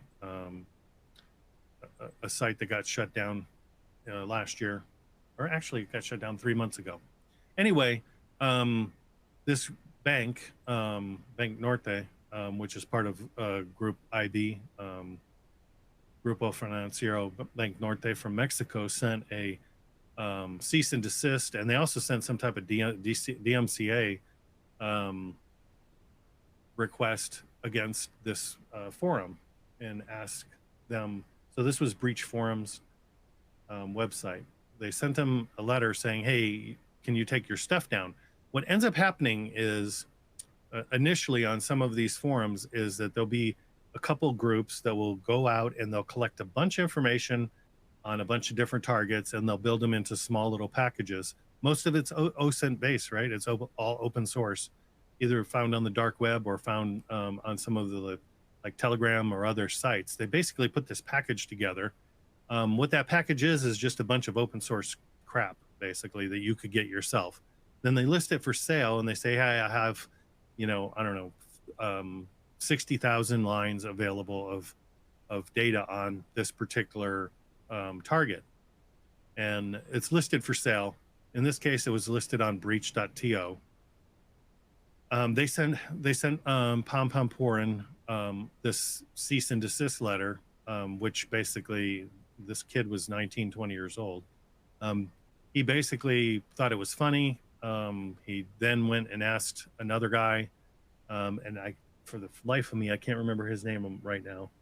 Anyway, they asked this other guy if he could get the information from Bank Norte for them, and basically he did. He was within a couple days. So I think the letter was sent on the 4th or 5th of August.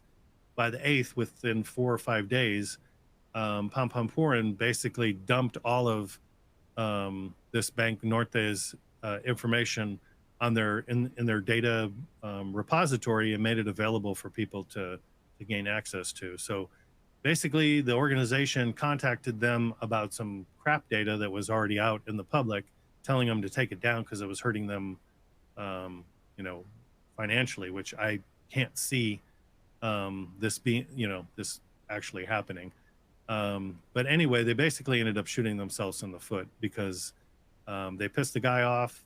He got somebody to help him, and they basically obtained all the information that Bank Norte was complaining about and then dumped it. So the recommendation here is don't do stuff like this, thinking that you're going to get the hacker to take it down, because they're not going to. The other thing is you basically make your company a target.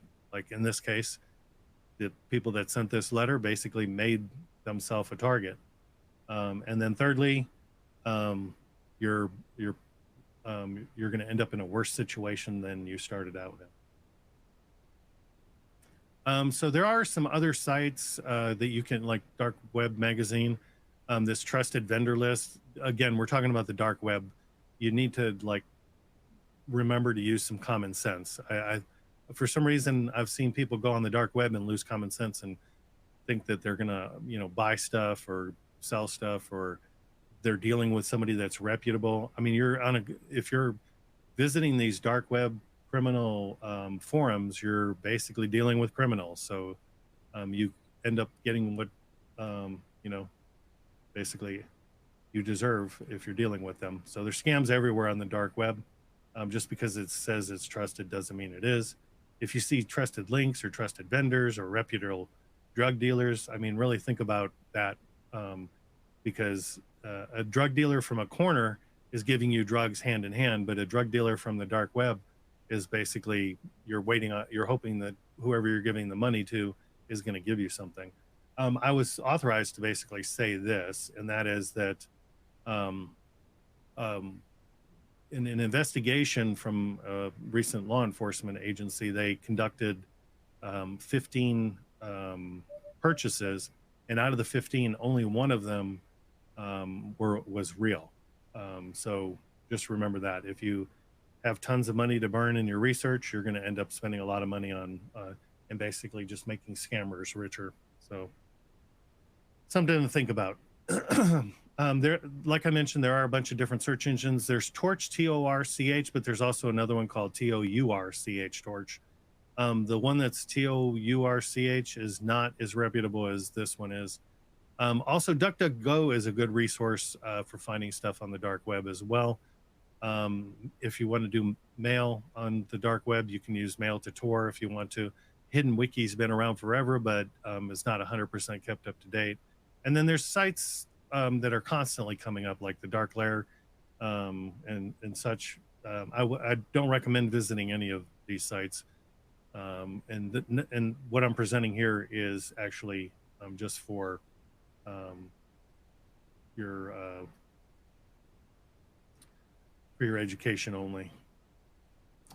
So some of the search engines that I mentioned earlier, I list here, kind of show what they're capable of showing, like Onionland, Deep Search, Tor 66, Hoodle, Phobos. Amaya probably is one of the more reputable ones. But again, you can see kind of like how many index pages that they have or that they're spidering. And like I mentioned about Amaya, I like it because it kind of filters out some of the trash that you don't want to run into anyway. Dark web markets keep going because people keep going to them and buying stuff from them.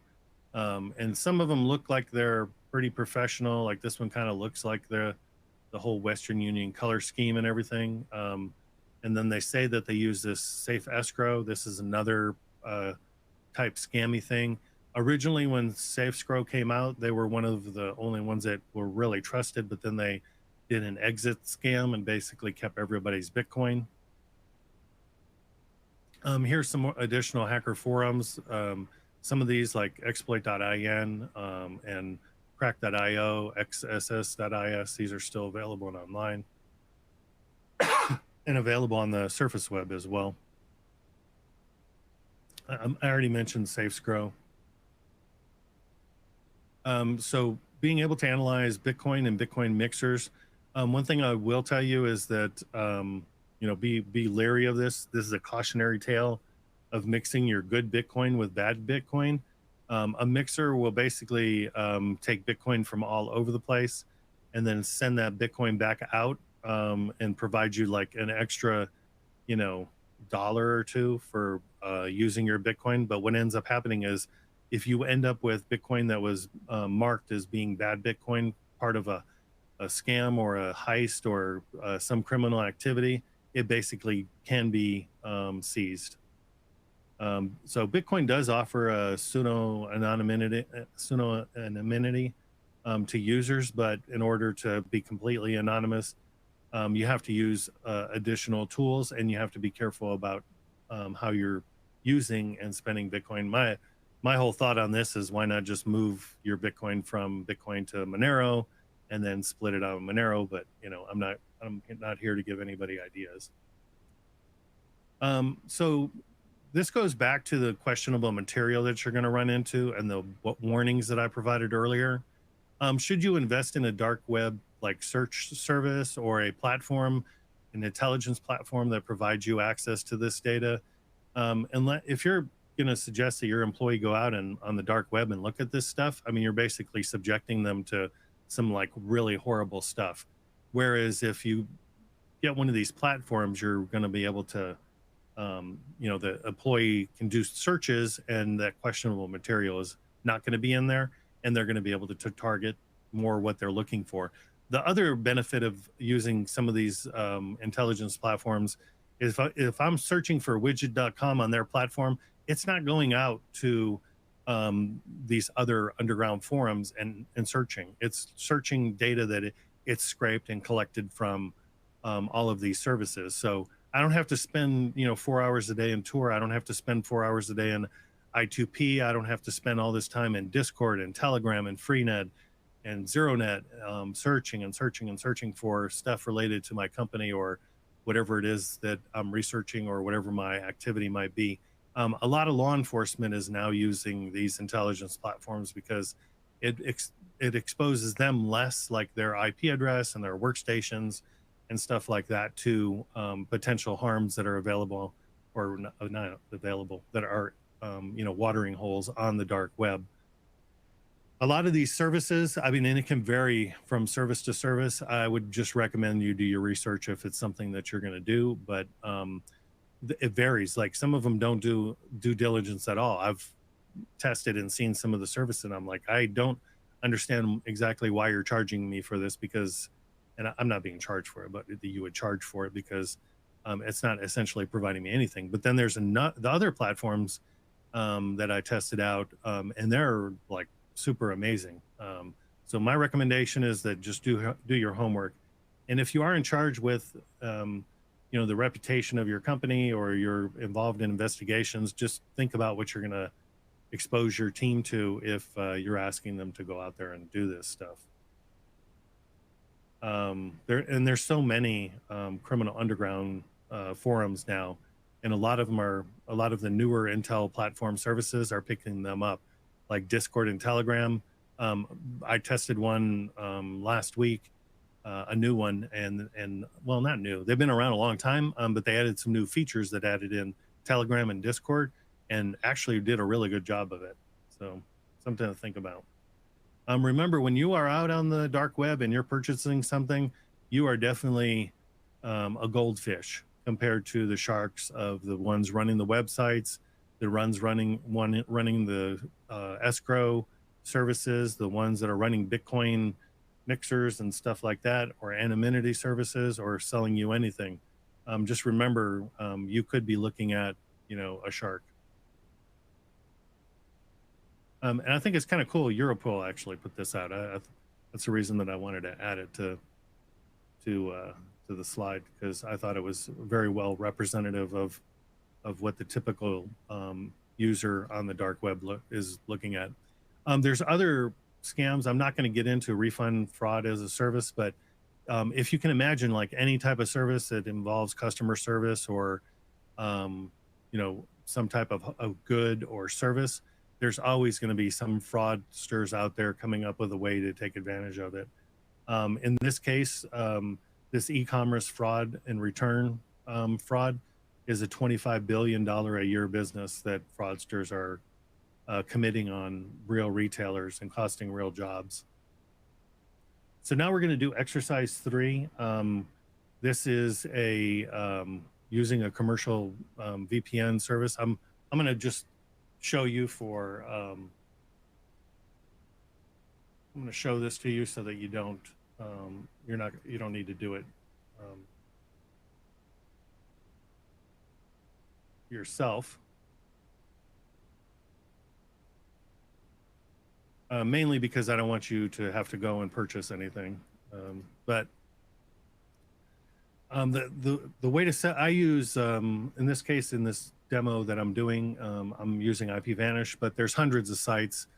In a minute, I'm going to show you some that are free, but I get most of my low end ones from Slashdot. They always have these, you can get 3 years for $29 or something like that. But there's a lot of other sites. I can't recommend anything. In this case, if you follow the instructions in the lab guide and follow along, you'll be able to basically do the installation all the way up to the point where you actually have to have an OPN file that you can open up and be able to use for connecting and launching to the dark web. So here, I'm basically doing the installation, installing Network Manager over OpenVPN, now making a directory called VPN. I am then going to go into the VPN directory. I'm going to wget my vpn.zip file, which is configs.zip. I'm going to unzip config.zip here in a second. And now, as you can see, it basically provided hundreds of servers to connect to here. And now if I want to connect to them, I have to go up to the right-hand corner where the little network box is at, and it's going to show wired connection 1, disconnect, and then VPN connection. And I click on VPN connection, and then I'm going to click on add a new connection. As you can see, I have no connections up there. I click on add a connection. It's going to pop up a dialog box. Choose the VPN connection type. I'm going to hit the drop down. basically go to the last thing. It's going to say import a saved VPN configuration. So that's what I'm going to do. Then I'm going to click create. And then I'm going to go to my VPN folder that I just expanded all the VPNs in. And in here, I'm going to select a VPN. As you can see, there's all kinds of countries. I'm going to, select something from Atlanta, I think is the one I use, Atlanta 3. And then I click open. Once I click open, it's going to ask me for the user ID and password. I'm going to enter those in there and the password. And then through the magic of time delay, I'm going to select that. Now, as you can see, IPVanish US Atlanta version 3 or Atlanta server 03 is now available to me up there in the corner. I can click on that. And then it says, now, when I go back and I mentioned to you about doing things purposefully, make sure that you don't make the mistake of saying, don't show this message again. If you click that, you're not going to know if you're connected, unconnected, disconnected, or reconnecting or whatever. It's just basically going to show the box up there. So you don't want to select that. Just leave it alone. The message will eventually go away. In your little network box up in the right-hand corner, now you're going to see a little dot on the lower right-hand corner, which you can't see because it's too small on this thing here. Let me see. I can probably zoom in.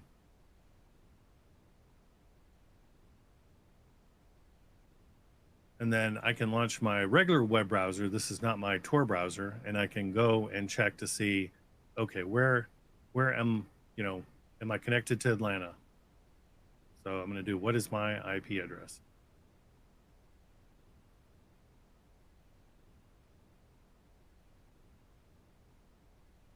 If I could spell address. And now it's showing me, yes, I am out of Atlanta, Georgia. So easy peasy. It's showing me I'm in Marietta, Georgia. So now I'm connected with that VPN. Now I can launch my Tor browser, and my Tor browser will go over the VPN. So if you want to do lab exercise 3, lab 3, or whatever, go ahead.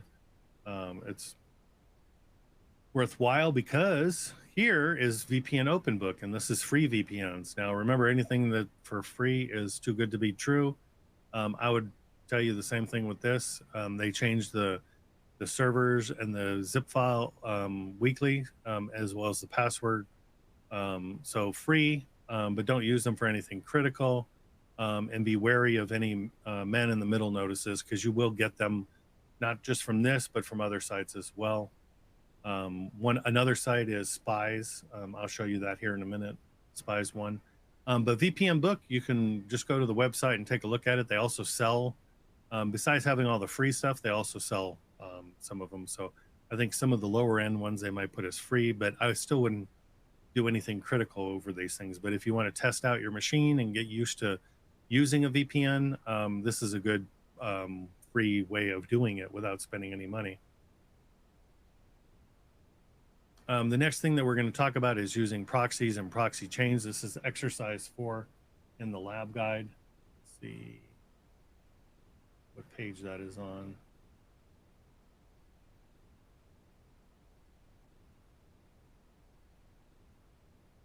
Whoa there, cowboy. Let me see. All right, so let's do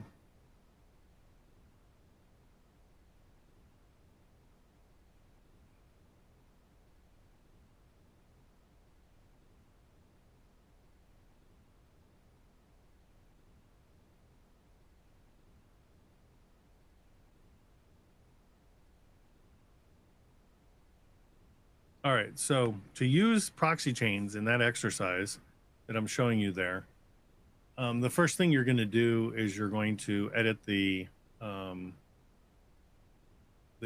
proxychains.conf file, and it's probably called proxychains4.conf, which is the latest one.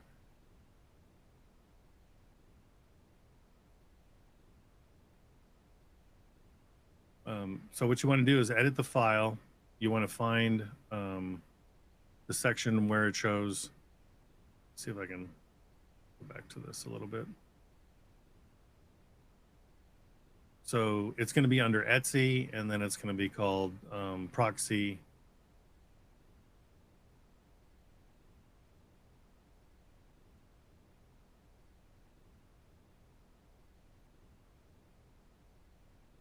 proxychains4.conf, as you can see here in my file. I open the file up. The first thing you're going to notice is there's strict chains. What happens with proxy chains, the actual service itself, is if you select strict chains and you put 4 proxies in the list, if you put 4 proxies, what's going to happen is it's going to strictly hit every chain in order.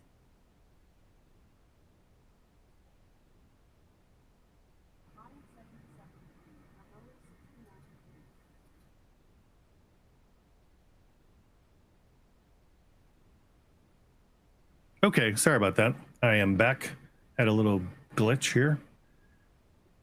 Yeah, so it's what'll end up happening is with strict chains, it's going to try to hit every single chain. If one of them fails, the chain stops.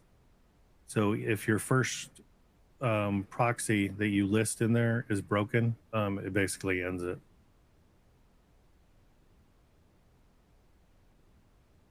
So next, we're going to scroll down.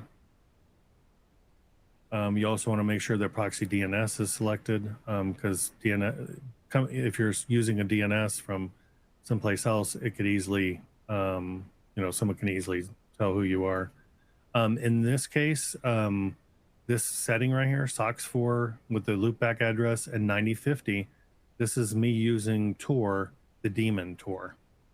The one that we installed that was just Tor, not the Tor browser.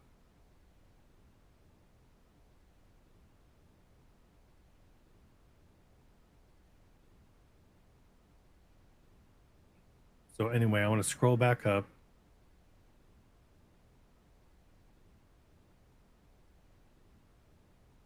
And I want to comment out strict chains. That's what I'm going to do here. Insert.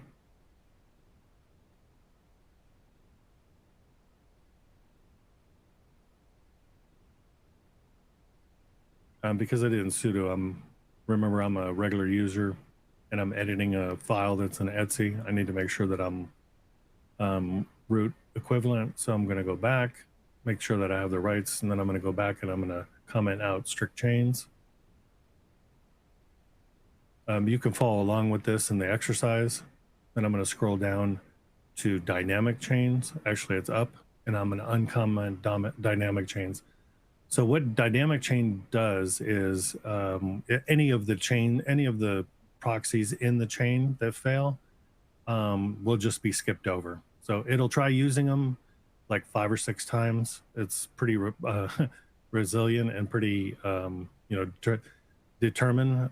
It'll try to use the proxy at least 5 times, and then if it doesn't respond or it provides insufficient proxying capability, it'll skip it. The other thing here, again, we already have proxy DNS commented out. So what we'll end up doing is using the actual proxy for our DNS requests. Now we're going to build our proxy list. As you can see at the top here, it shows like SOCKS5, the IP address, and then the port number that it's on. And then if the proxy that you're using uses a password and a user ID, here you'll see like lame or secret or just you hidden in the service.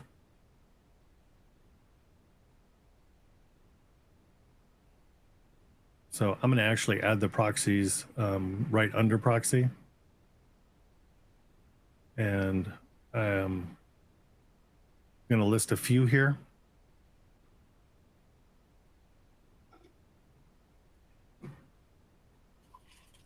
I'm going to purposely list a bad one here so you can see what that whole man in the middle thing looks like to you.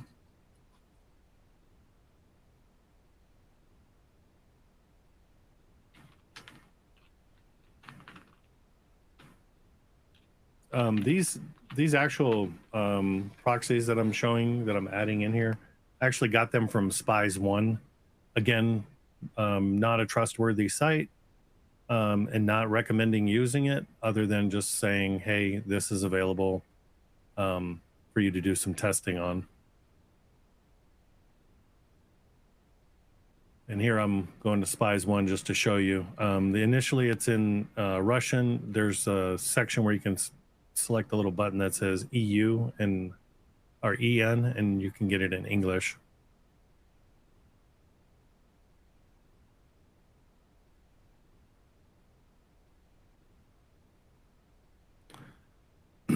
So if I want to start proxy chains, I just do it from the command line. I type in proxy chain space and then Firefox, because that's what I want to use. And I want to go to google.com.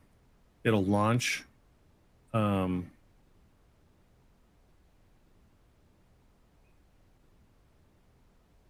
It'll then launch Firefox. And now this is where I wanted to show you the warning that you're going to get. So this yellow bar that goes around this is new for, or I'm sorry, this is part of Firefox's detection capability, but it's showing that, that there was a man in the middle attempt. So I remove the proxy that I thought was the culprit, and then I went back, and now you can see it's going okay. And as you can see, scrolling in the background there, it's hitting 3125 as that proxy on port 99110, and basically displaying the page that you're seeing here.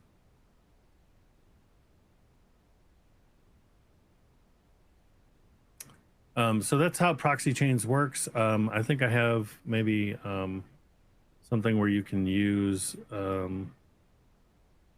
Nmap. Yeah, here it is. So for example, I want to use it to scan one of my websites, evilcorp.biz. I basically type in proxy chains, Nmap, and then my Nmap switches and ports that I want to look for, and then I launch it. And basically what you're going to see here at the bottom is the same thing as browsing the website. It basically is using the same IP addresses that I use to browse to be able to launch the Nmap scan.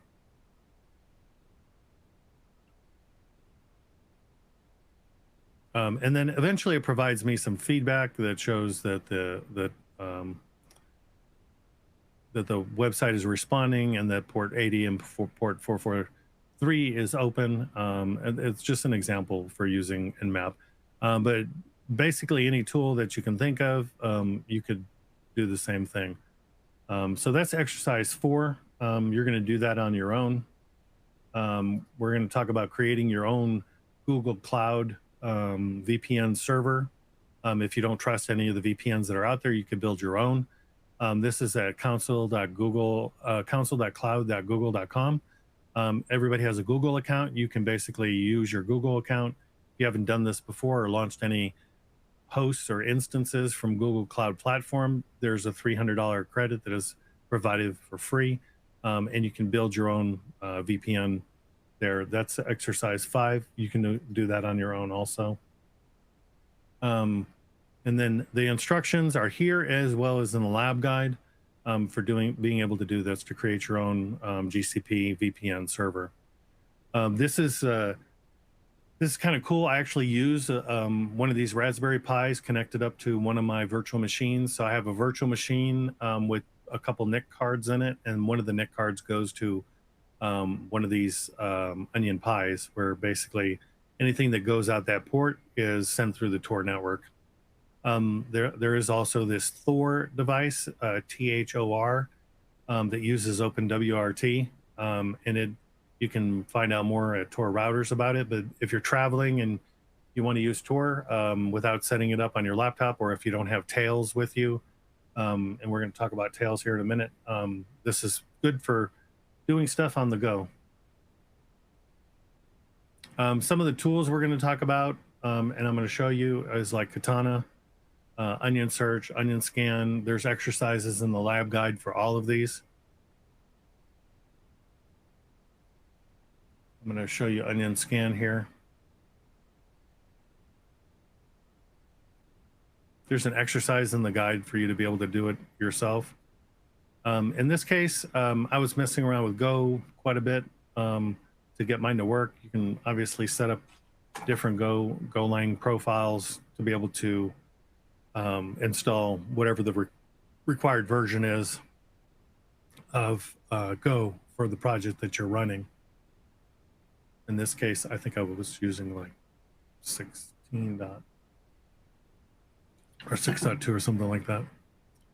So through the magic of 16.3, so 1.16.3 is what I installed. Basically, you install it, then you do the necessary exports, set your paths,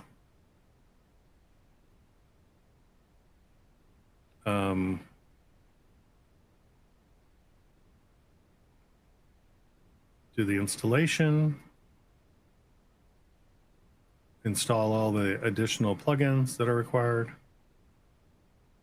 including this one like GoExif, so you can get information on pictures,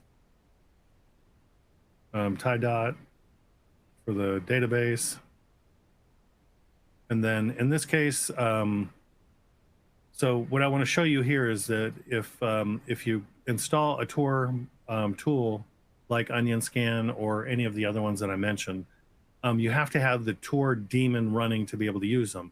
So in this case, I wanted to go to this Carter's website, and so I launched it, and then it said cannot connect to Tor proxy. Is the Tor proxy address setting correct? So basically, what that's telling me is, hey, dummy, you're not running Tor. So basically, I had to just go in and do service Tor start. I basically launched it. Then I launched the Onion Scan again, and then Onion Scan actually then did start grabbing and providing a whole bunch of more information, the directories, everything that was in there. Tried some ports like IRC. Obviously, IRC wasn't there, so it's showing you some ports that it's checking as well, but that's to be expected. If the ports aren't listening, like XMPP, it's not going to respond. And then it basically will spit out and say, hey, all these ports are available, or all these directories are accessible based on the scan that you did. So obviously they made a mistake in some of the writes that they did. The other cool thing about Onion Scan is you can do a JSON report, basically save it all to a JSON file and then access it later. So pretty helpful.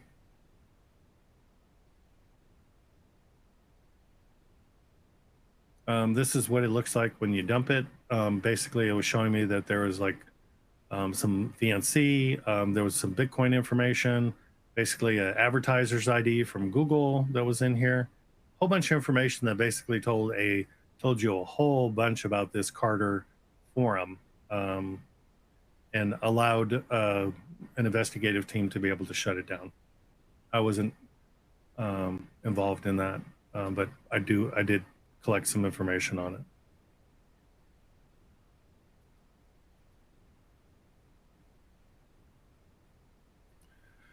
There's also other analysis capability modes that you can do, like the Onion Scan mode analysis, and then dump it to a database, and it'll basically create all of this for you. And then you can use Onion Scan to do some crawls as well. That's kind of what I'm showing here. And then it'll provide you with like some commercial links of sites that you can visit.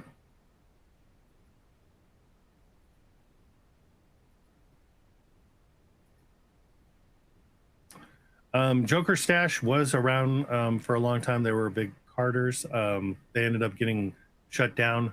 They also had a Surface website with this .cm JStash. The interesting thing is now there's still a whole bunch of Jokers and a whole bunch of stashes. So you'll see a lot of JStash or just Jokers. So if you see a lot of that when you're out there searching around, you'll know where it came from. Basically came from that group of people.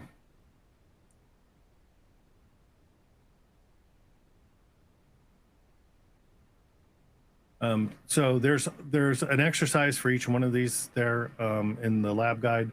If you get a chance, take a look at those exercises. I can't go through them all because there's just so many of them. We did do the onion scan one that I did show you. There is ways to run it as a container. I recommend running it as a container like I showed you earlier. There is also a tool called Torbot. This one's really good for crawling web pages. It saves links to a database that can be used later. You can also save the database. You can also save the link as a JSON file. And this is the Docker link. This is the Docker command that you'll use to be able to install it as a Docker container from DedSec Inside, who created this in a Docker medium. So this exercise is available for you to do in the lab guide, also in the PowerPoint itself. We already talked about professional dark web monitoring. It's something you have to consider depending on how you want to, if you want your employees subjected to some weird stuff or not. In 1 minute, this is all the stuff that takes place on the dark web. I'm going to skip that. You can read it later. So let's talk about staying safe and doing OSINT on the dark web. Performing long-term recon investigations on the dark web and the deep web, and even on the surface web, where criminal activity thrives, does require an investment of time and money, especially if you want to keep your family safe. There was a reporter that you probably heard of that did a lot, is still doing to this day a lot of research on criminal activity, not just on the dark web, but all around generally, and has published lots of articles and exposed lots of people. Him and his wife were subjected to quite a bit of what's known as swatting. That's where they call the police and they say, "Oh my God, there's all these people doing whatever," and then they send SWAT to the house and basically, enter with guns and all that stuff. So.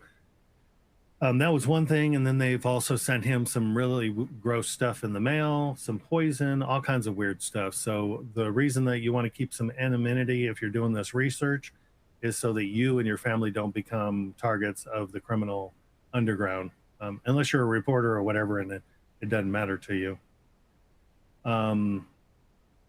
So let me see. So if you're going to start to investigate and do this long-term stuff, you want to set up a persona. It's called a sock puppet. It may be illegal in the country that you're in or wherever you're located. If you're a researcher, you can set up a sock puppet or persona for the research. It needs to be well documented. But in the United States, if it's used for criminal activity, it is also part of that. It'll be also part of that illegal activity. I'm not an attorney, so please consult with your legal department before you embark on any of this stuff. But creating a sock puppet starts with like using a disposable phone. The ones that I found that are the cheapest is like Trello, Ultra, Mint Mobile. Those you can use in like 7 days or 30 days and basically dispose of them. The reason for that is that if you use one of those disposable numbers that are available on the internet to try to activate a service like Facebook or Instagram or any of that stuff, it'll get declined because it's a publicly known phone number or IP address. So be concerned about that if you start getting into this. We have a whole section on creating sock puppets on the website. You want to use like Proton Mail, Hushmail, or TorGuard or something like that. You want to use something like generated.photos, .faces. That will get you generate a fake face for your person. You don't want to go and try to use a real person's face. Otherwise, there's some legal consequences there. You might want to use tools like Hunchly, Maltego, and Buscadero, or other Linux distributions, including the one from Trace Labs for OSINT research. You can install GIMP for like editing photos, Audacity for doing audio editing. Make sure that you configure your browser properly, like I showed you before, and configure proxy and proxy chains if required for the type of research that you're doing.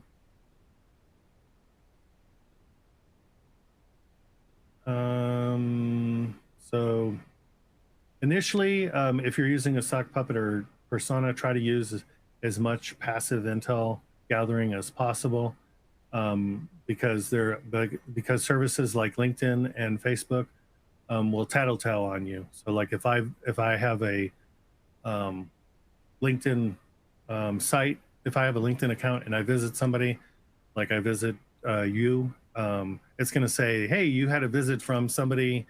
If it doesn't say my name because I am hiding it, it's going to say you had somebody that was in, law enforcement visit you. You had somebody from the IT sector visit you. You don't want to give those tattletale services like LinkedIn or Facebook information to be able to do stuff like that, because you're basically alerting your target that you're doing research on them, them or maybe the company that you're researching. So you kind of need a burner phone. You can grab those from eBay. Make sure they're wiped, that they don't have previous Gmail or other account or email, other types of email accounts, because then when you activate it, it'll kind of like look for that and try to connect to it. There's also like traveler sims, like mobile proxies and stuff like that you're going to have to set up if you're going to do like TikTok, LinkedIn, Telegram, Mastodon, Discord. All of them, all of these sites host, even TikTok host dark material. And a lot of them are using services to make sure that you can't use like VPNs or proxies. They subscribe to these services that go out and look for those type of open ones.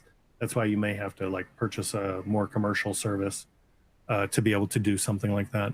So Tor over VPN, we've talked about this before. I kind of want to pound this into your head that you want to use a VPS, a virtual private server of some sort, or a VM, and then you want to connect your tunnel, which is the dotted line, which is your VPN, and then you want to have Tor over the top of that. Tor or I2P or ZeroNet, any of those services, you'll be able to run over that VPN, and you want to make sure that that VPN is launched first.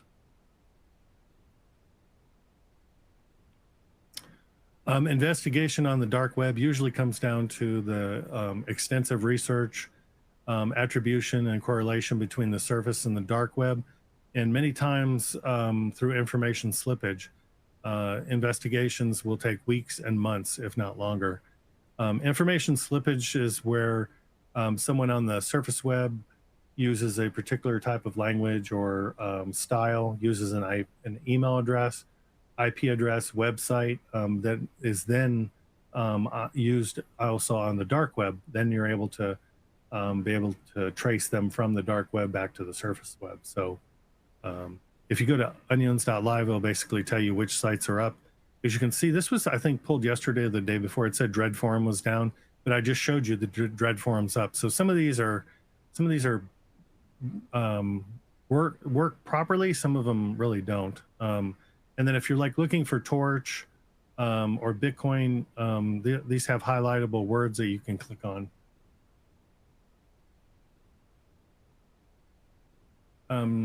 So again, some sites are now starting to change and charge for services.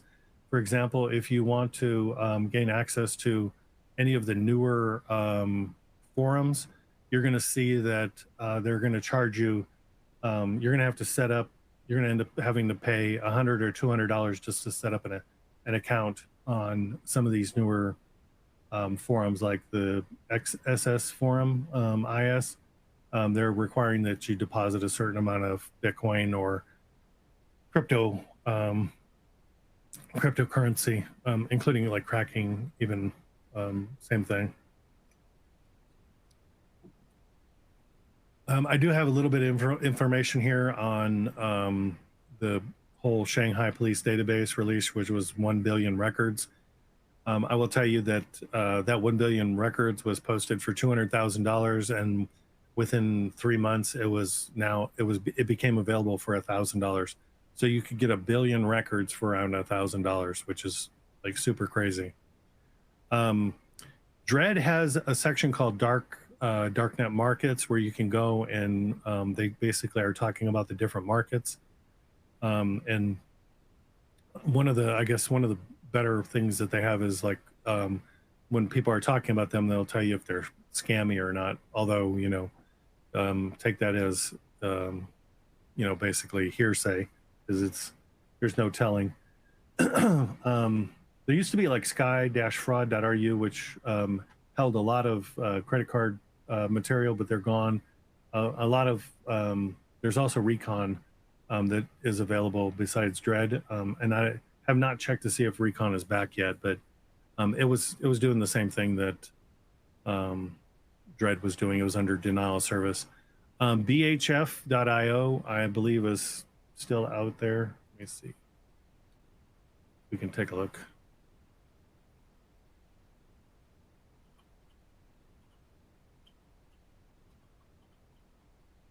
I've done a lot of work, extensive work yeah, they're not available anymore. I thought that they had gone.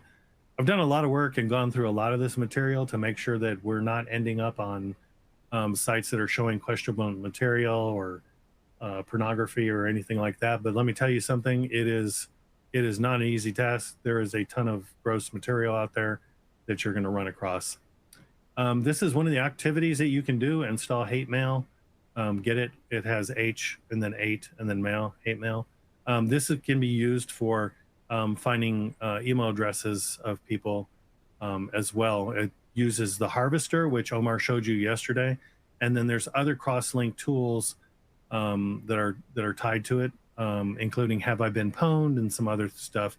And then you can also get premium services that use API keys that you can access some of those type of services that do charge.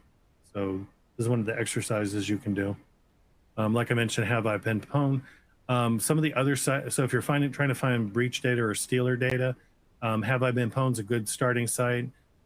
Keeper Security sends out an email once a week that talks about sites that have been compromised and data that's been leaked. There's also Scattered Secrets, Cyber News, that will provide some linked data there as well. I'm showing you some of that type of data that's available on the right-hand side from some of the underground forums showing, combo lists and stuff like that. There's, like I mentioned before, there's people that just collect this information that's public information already and put it into packages. And one of the things that they'll do is they'll email a company and tell the company, hey, we've breached your site and we have all your info. We have tons of information that we collected.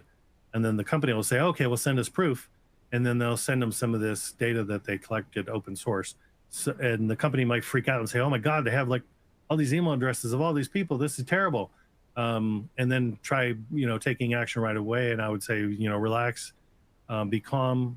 If you don't have a service internally, or you don't have a service that you're purchasing that can tell you if that's valid data or not, it might be the time for you to look into that, because you may fall for a scam where they say they have access and they really don't. They just collected a bunch of open source information from a bunch of different sources, including the dark web, which may have more information than you think is out there. And that's one of the reasons that you would want to use one of those like intelligence platforms or services that are just keeping you alert on your company.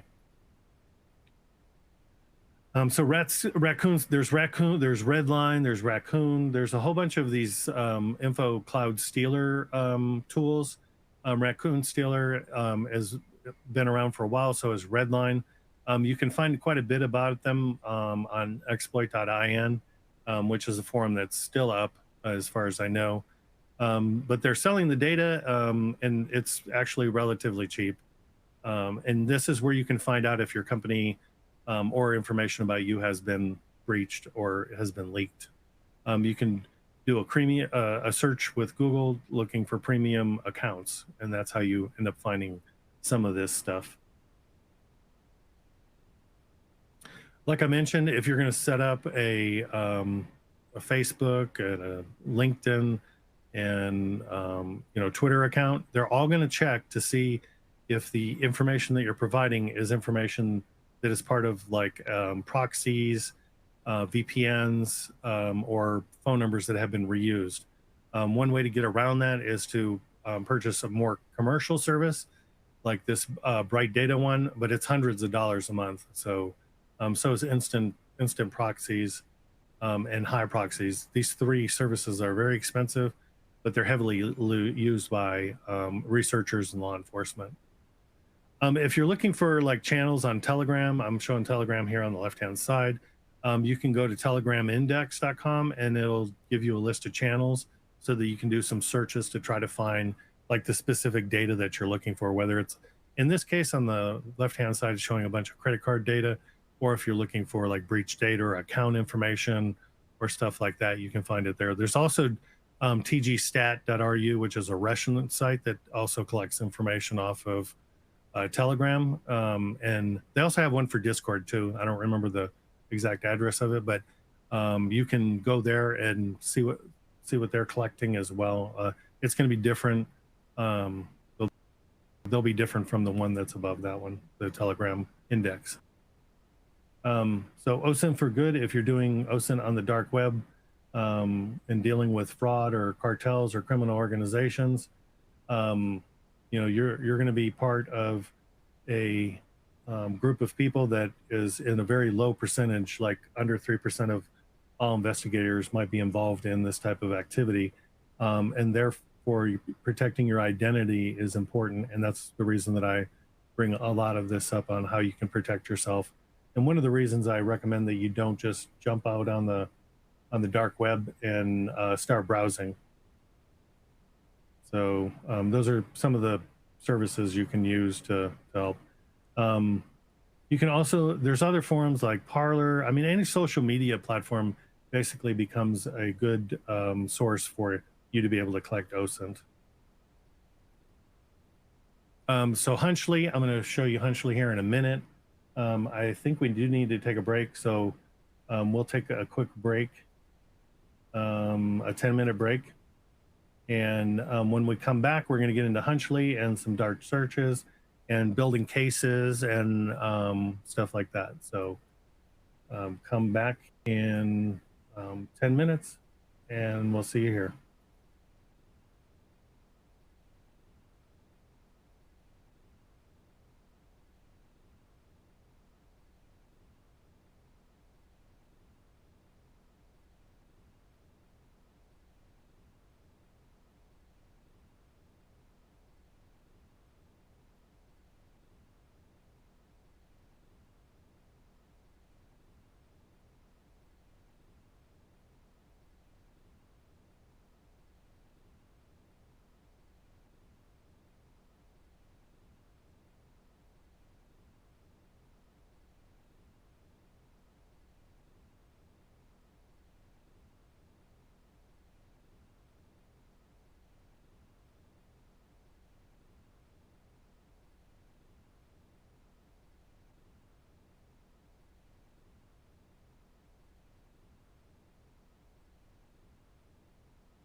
Okay, everybody, we are back.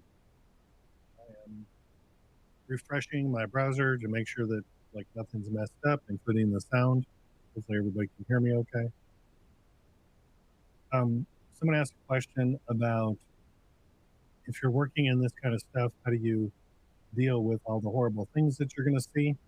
My recommendation is to hopefully, if you're in law enforcement or you're working for a company, they have some psychological help available to you. Um, my recommendation is to make sure you take advantage of that because it it's really important if you're exposed to this type of material on a daily basis that you're able to talk about it with somebody and let them know how it feels or how you feel about it. So that's my recommendation. If you can, if your organization can avoid sending you to do this sort of stuff by using an intelligence platform, then it's better for everybody all around. But I know law enforcement that doesn't have that option all the time because a lot of this stuff is what makes up their cases. So anyway, my only recommendation is just seek like psychological help, and especially law enforcement, a lot of agencies have on staff people that do that. So anyway, we're going to get into Hunchly, which is a tool that you can use for free. Let's see if I can.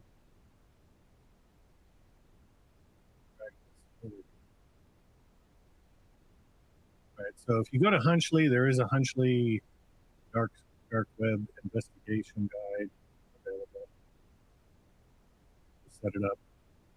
It's pretty thorough. The only couple things I'll mention to you is that it only works with Chrome. So you'll have to install Chrome or Chromium on your Kali box.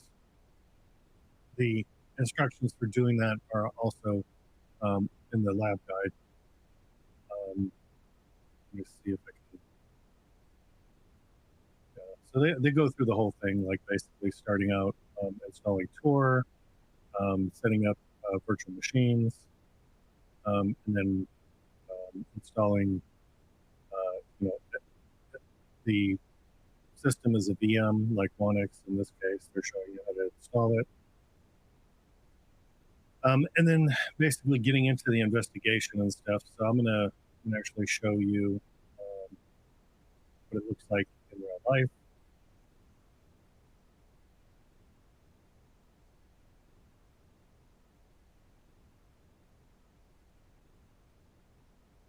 So there is an exercise, it's lab guide. In the lab guide, it's 7, exercise 7. And the pricing on it, there's this 30-day free trial that if you fill it out, you'll be able to gain access to it. And download Hunchly and install Chrome and test it out for 30 days. This is one of those tools that I wanted to mention that could do incidental collection, and you could obtain information from a website that is questionable material. So just like be careful with that.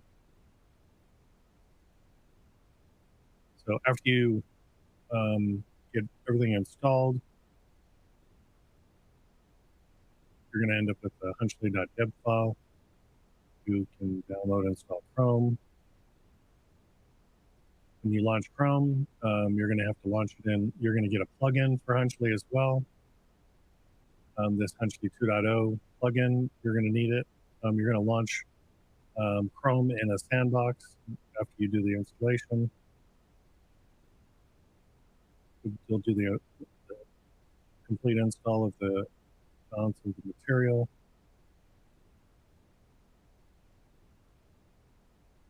And then when you launch it, you're going to launch it. So it shows like to remove it there. The licensing is also kind of a little bit complicated. They'll send you an email with the license on it. You'll have to take that file, save that file, and then basically do the import of the file into Hunchly to be able to use it. As you can see, I have Chrome launched here. And in the upper right hand corner, I click on the little icon and Hunchley shows up.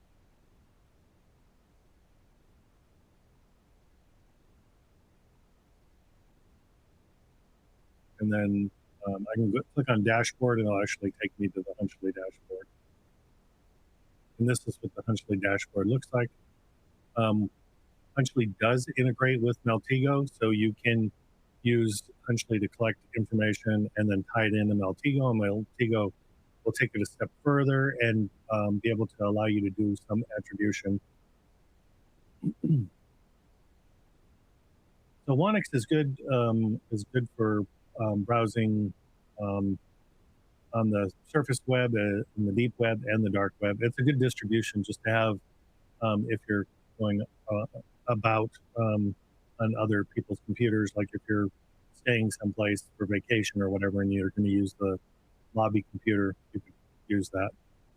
Someone mentioned that the sound is messed up, so I'm going to try to refresh and see if I can fix.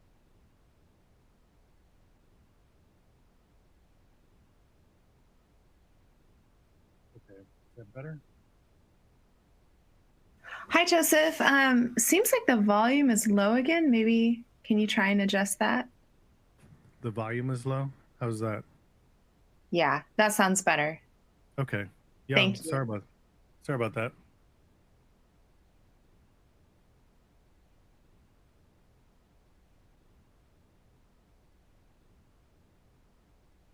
Okay, so I'm back. Apologize for having weird sound again. I don't know what's going on with my On 24 today. Usually I don't have this much trouble with it. Okay, so I'm showing you Hunchley. Hopefully you're still seeing that. It looks like everything's going through okay. So this is the Hunchley control panel. It says license key not found at the top. Please activate Hunchley by going to hunchley.com or whatever. So I do go ahead and I thought I did license this one. Yeah, so you can add a new selector like an IP address and search in the data, like give it a website, a dark web website, and it will basically crawl that whole entire website.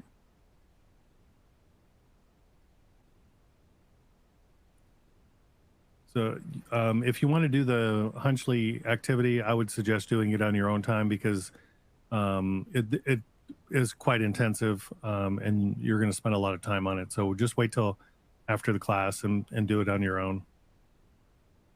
So Darknet Live. This was like OSINT the easy way. Basically, criminals do make mistakes, and the more mistakes they make, the easier it is for you as an investigator or law enforcement or a researcher to be able to identify them. In this case, they made it way too easy by posting their phone number and their address and everything else. It basically allowed attackers to, what do you call it? Investigators to get to them right away. Let me see if I have that video. Sorry, I'm taking a minor break here to find something. Anyway, so if you're going to do OSINT in the dark, there's some recommendations about markets, forums, and chat groups. You need to stay engaged with these markets where the discussion is around stolen data, malware, database dumps, and stolen credentials. You want to stay engaged in the forums. Exchange ideas along with sales to each other, figure out who the admin is. There's a couple different tools you can use to do this, and I'll talk about them a little bit here in a little bit. I'm going to try to speed up because I know we're time-wise running out of time. Anyway, establish a presence. If you're doing an investigation or research, you really need to spend a lot of time out there. The only way that you're ever going to get invited to some of the more deeper underground sites is by spending time in the forums and talking with other admins. They're always looking for people that they can bring into their inner circle, and the only way that you can get into their inner circle is if you invest the time in being involved in that community. The other thing is, if you're saying that you're from Europe or whatever, and you're doing this at 8 o'clock in the morning, it's nighttime in Europe, that may match up properly. So think about where your persona is from, and the time that you're going to be active on the forum, so that they match up. Otherwise, that's another thing that can give you away. Like I said, establish a presence. The infrastructure, make sure that you're using a VPN service, and these workstations, VPSs, like with Linode, I think you can get one. It's like $35 a month after the free service. You can have that up and running nonstop. My recommendation is you don't do that. That when you're finished finished doing what you're doing, that you shut down the VM, that you shut down the VPS, the virtual private server, or you shut down the VM on your workstation or whatever you happen to be using.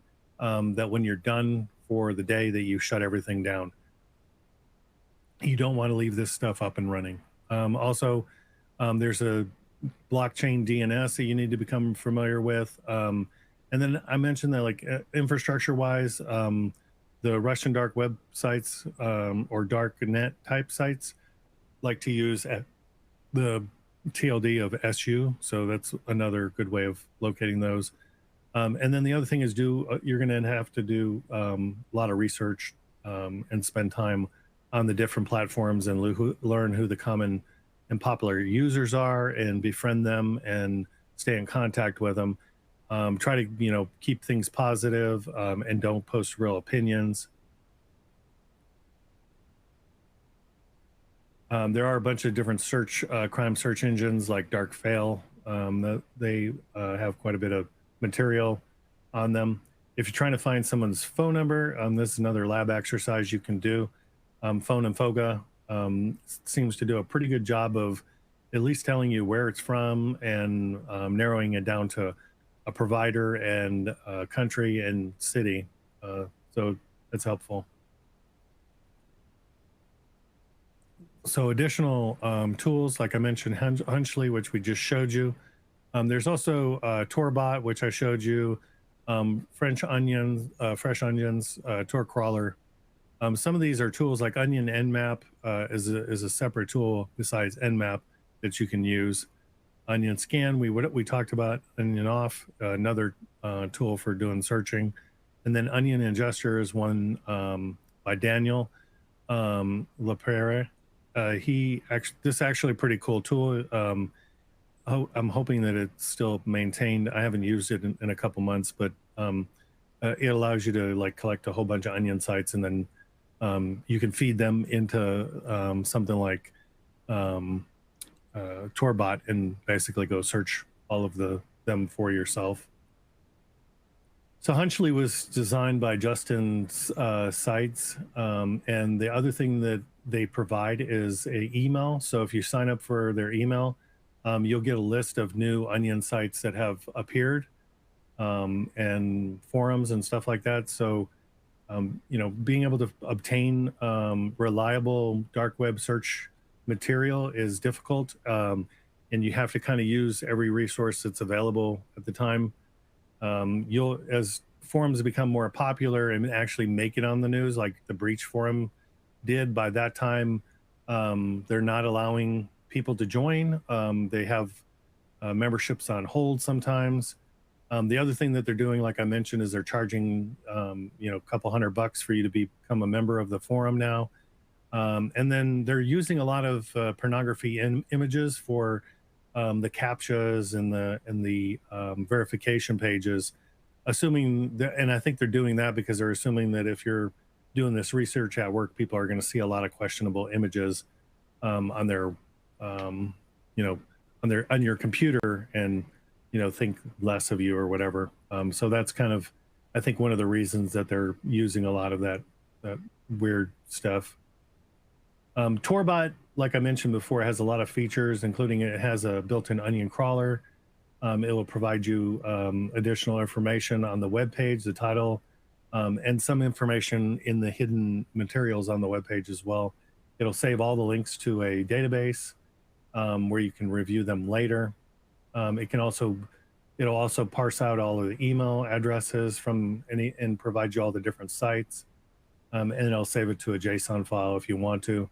And then it'll continue to crawl additional sites. That's one of the reasons I was mentioning that you can use like Onion Ingester and some of these tools together so that you can help find additional hidden sites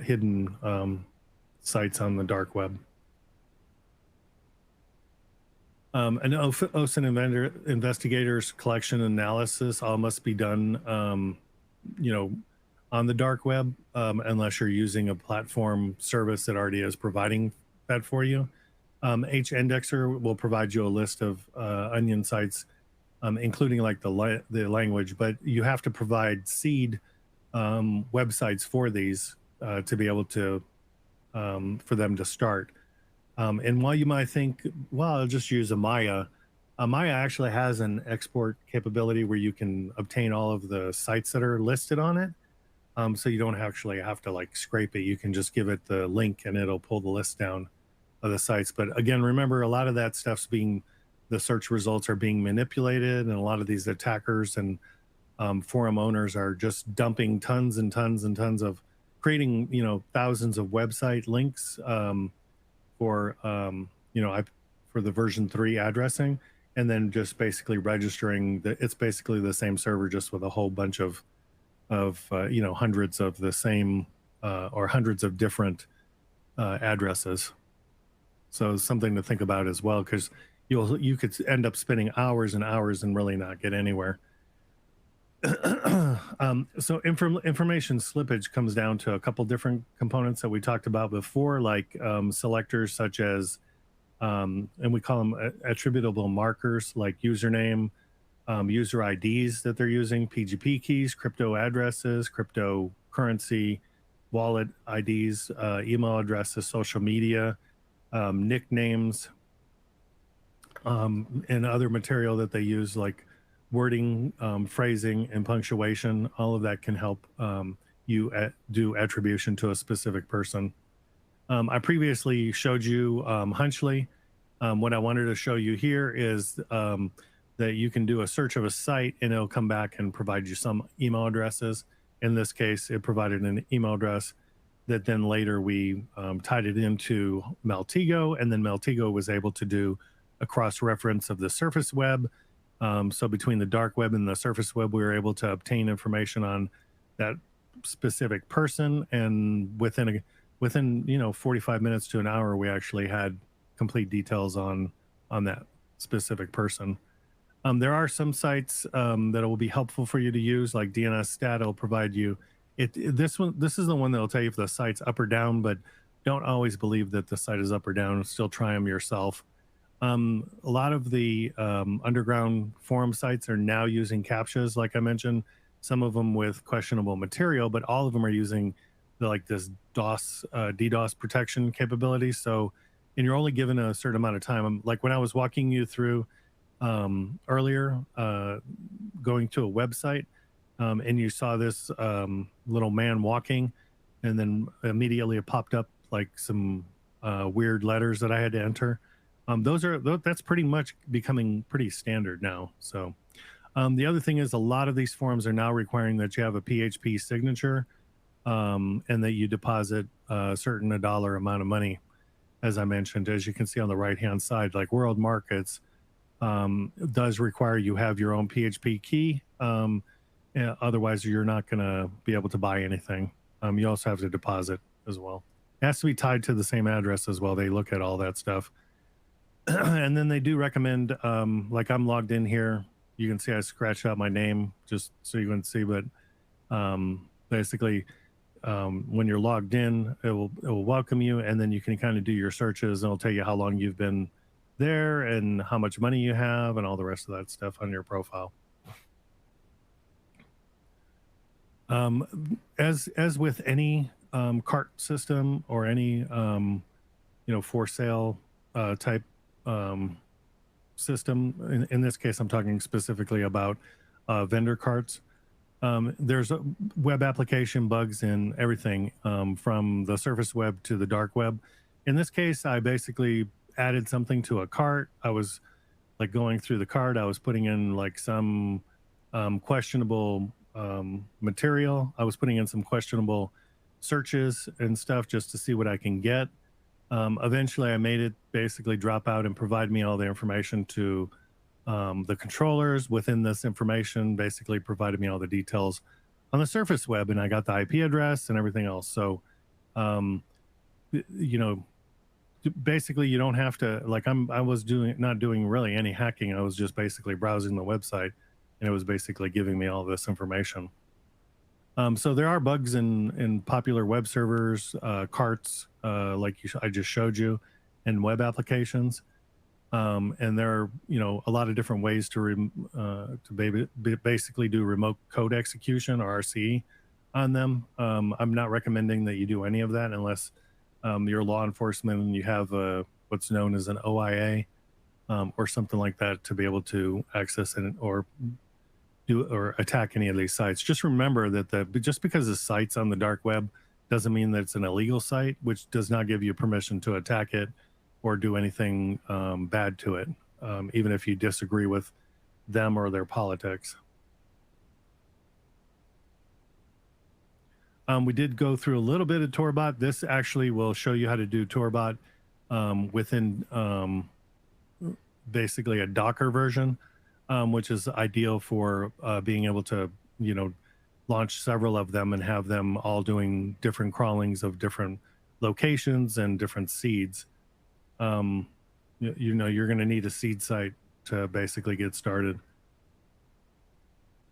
The other thing is when you get your results back, you're going to start seeing all these CAPTCHAs show up in your results very weirdly, which means that you're going to have to take time to manually go and visit those sites. So there are a lot of different investigative tools and platforms, like I mentioned, some intelligence platforms. And then there are also some sites that do allow or give you free access to some of the stuff, but limited capabilities on them. You'll have to just do your due diligence and find out which one works best for the environment that you're looking at.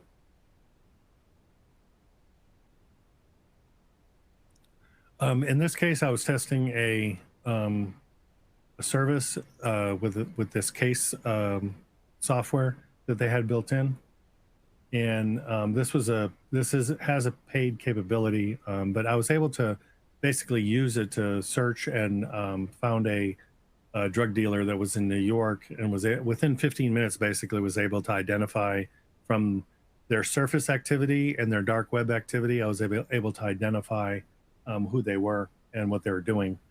So this is another exercise to do on your own, creating your own URL vanity. This shows you the exercise in the guide will show you how to set up your own dark web web server. My recommendation is don't leave it up and running again because of the potential for problems to occur from it. This Katha Ugger wrote this MKP 2240, which allows you to be able to create a vanity URL. In this case, I basically just created a website called Welcome to the Underworld. This shows you basically how to do it, and it's also in the lab guide. And then you can create your own vanity URL. There's commercial services that you can use to help host these sites as well. They are basically on the dark web, and that's what they'll use cryptocurrency for doing hosting. So if you want to host one, but you don't want to host it and build it yourself, you can do that.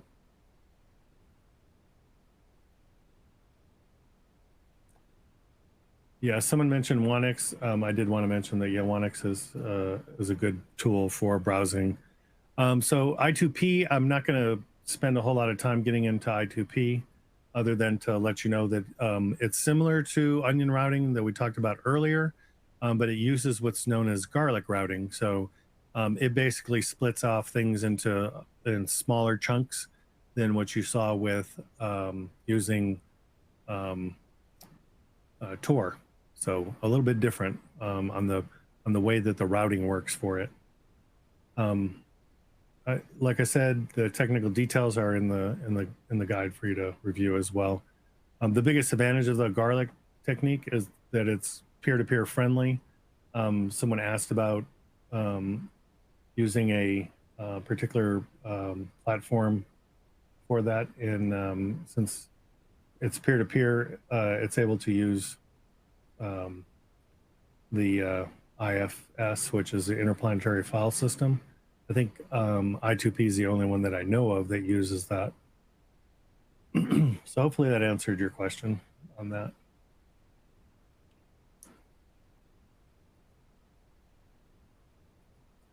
So I2P, very similar to what I mentioned with AOL, in that if you, as you can see, like you have an address book, email, you have kind of this page that you have to kind of hang out in to do pretty much anything. As you can see at the top, it's a local page, so it's 127.0.0.1, and then the port is 7657, and then you go to home, and it'll talk about your bandwidth in and out. Whether you like it or not, you're going to participate in routing traffic through your connection or not. You can obviously limit it down to pretty much nothing, but it'll basically limit what you have access to as well. As you can see here, it says reseed successful, fetched 154 routers info. So I was participating in this network, and I was one of 154 routers at this particular time. I know a lot of people use I2P to get torrents. It makes you more invisible to the torrent related stuff, because remember, when you're doing torrents, it's showing your IP address because it's peer-to-peer. They also have a web server capability that is actually pretty snappy. I was pretty surprised by it, although I don't have anything out there right now as compared to with Tor. So, and then there's all these other forums, these community sites. The one that I did find that was like up and lots of people were involved in was the I2P paste. There was always a lot of pasted material. Most of it was around dev related items. So something to think about. And I am running out of time. So if you have any questions, please ask them. I'm going to continue on here. I do want to mention Katana because it's pretty, and Katana DS is the latest one. It's the dork related services. And then Onion Search, Amaya search engine. I already showed you that, but did you know? And actually, it's good to know. You can set up your own local one with GitHub and basically sync it to sites. Dark Search also has its own local instance as well. Other sites like Tor66 and Recon are sites that you have to catch them when they're up. I think I tested Recon when we were in a break and it was not available at the time. So there's that to remember. I know that we're out of time. I did just want to mention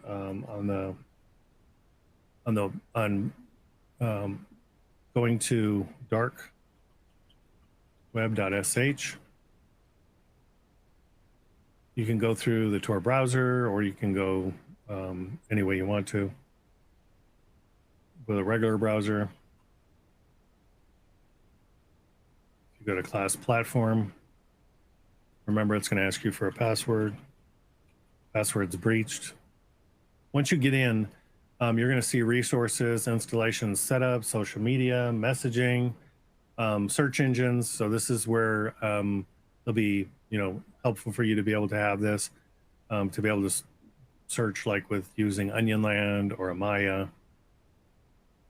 Also in investigations, there's terminology, the Tor browser, and then Katana DS. This is where you want to, this basically will walk you through installing Katana.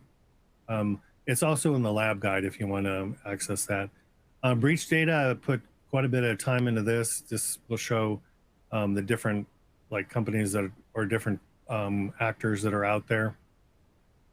And like Vice Society, they have 50 victims listed on their website. This is a link to their website on the dark web, but I believe that they're shut down now. I think I just read something that they were shut down. So don't be surprised if you go there and you end up with one of the, if they're able to actually grab the address and everything, you might end up with a, no, I guess they're not. They must be being investigated or something. Anyway, there's, I don't know if you can see, but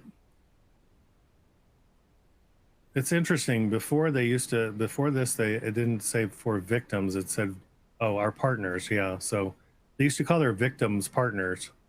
Let's see if it shows it here. Yeah. And I listed out as many of the sites that are tied to them as possible. If you come across any of this stuff, feel free to share it with me. I'll update the material and share it with everybody else.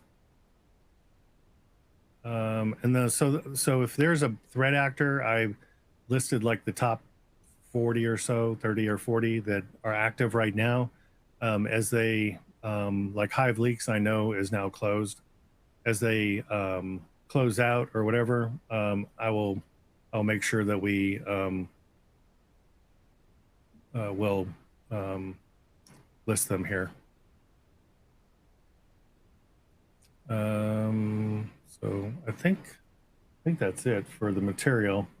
I did want to just like give you a little bit of info in closing. I'm on Twitter at CDocs, and on Discord, just go to darkweb.sh/Discord, and I'll be there. Happy to answer any additional questions that you might have related to this class or to the class that I teach for CISOs and investigations. In that class, we get into using a lot of tools and creating cases and stuff like that. And then also a lot more into finding, your specific data for your organization. So thanks everybody for joining. And with a few minutes left, I will let Shannon close it out. Thanks so much, Joseph. I just want to draw your attention to there's one final question in the Q&A from SW. Do you have time to take that? Where is it? Oh, Number that's 7. weird. It didn't. Yeah, it's weird. It didn't show up properly. Okay, thank you. Yeah, so unfortunately, I do know GDPR, but I don't know the specifics of the laws there. But I do have some resources. If you can contact me either on Twitter or Discord, I will point you in the right direction.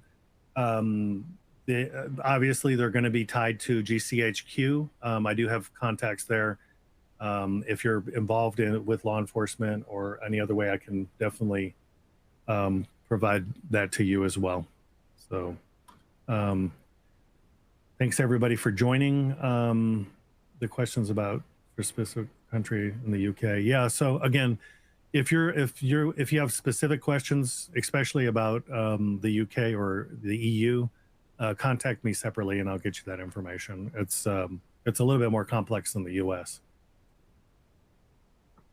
All right, awesome. Thank you so much, Joseph. And thanks to all of you who attended. Just want to remind you that you all have access to the recording of the class. It'll be ready within 48 hours, and it's going to post on the same page where you joined the class today. And we would love to have your feedback. We do read all of it. So if you want to give us your input, there's a quick survey. It's about to open up on your screen now. Thanks again. Bye, everyone. Thanks, everybody.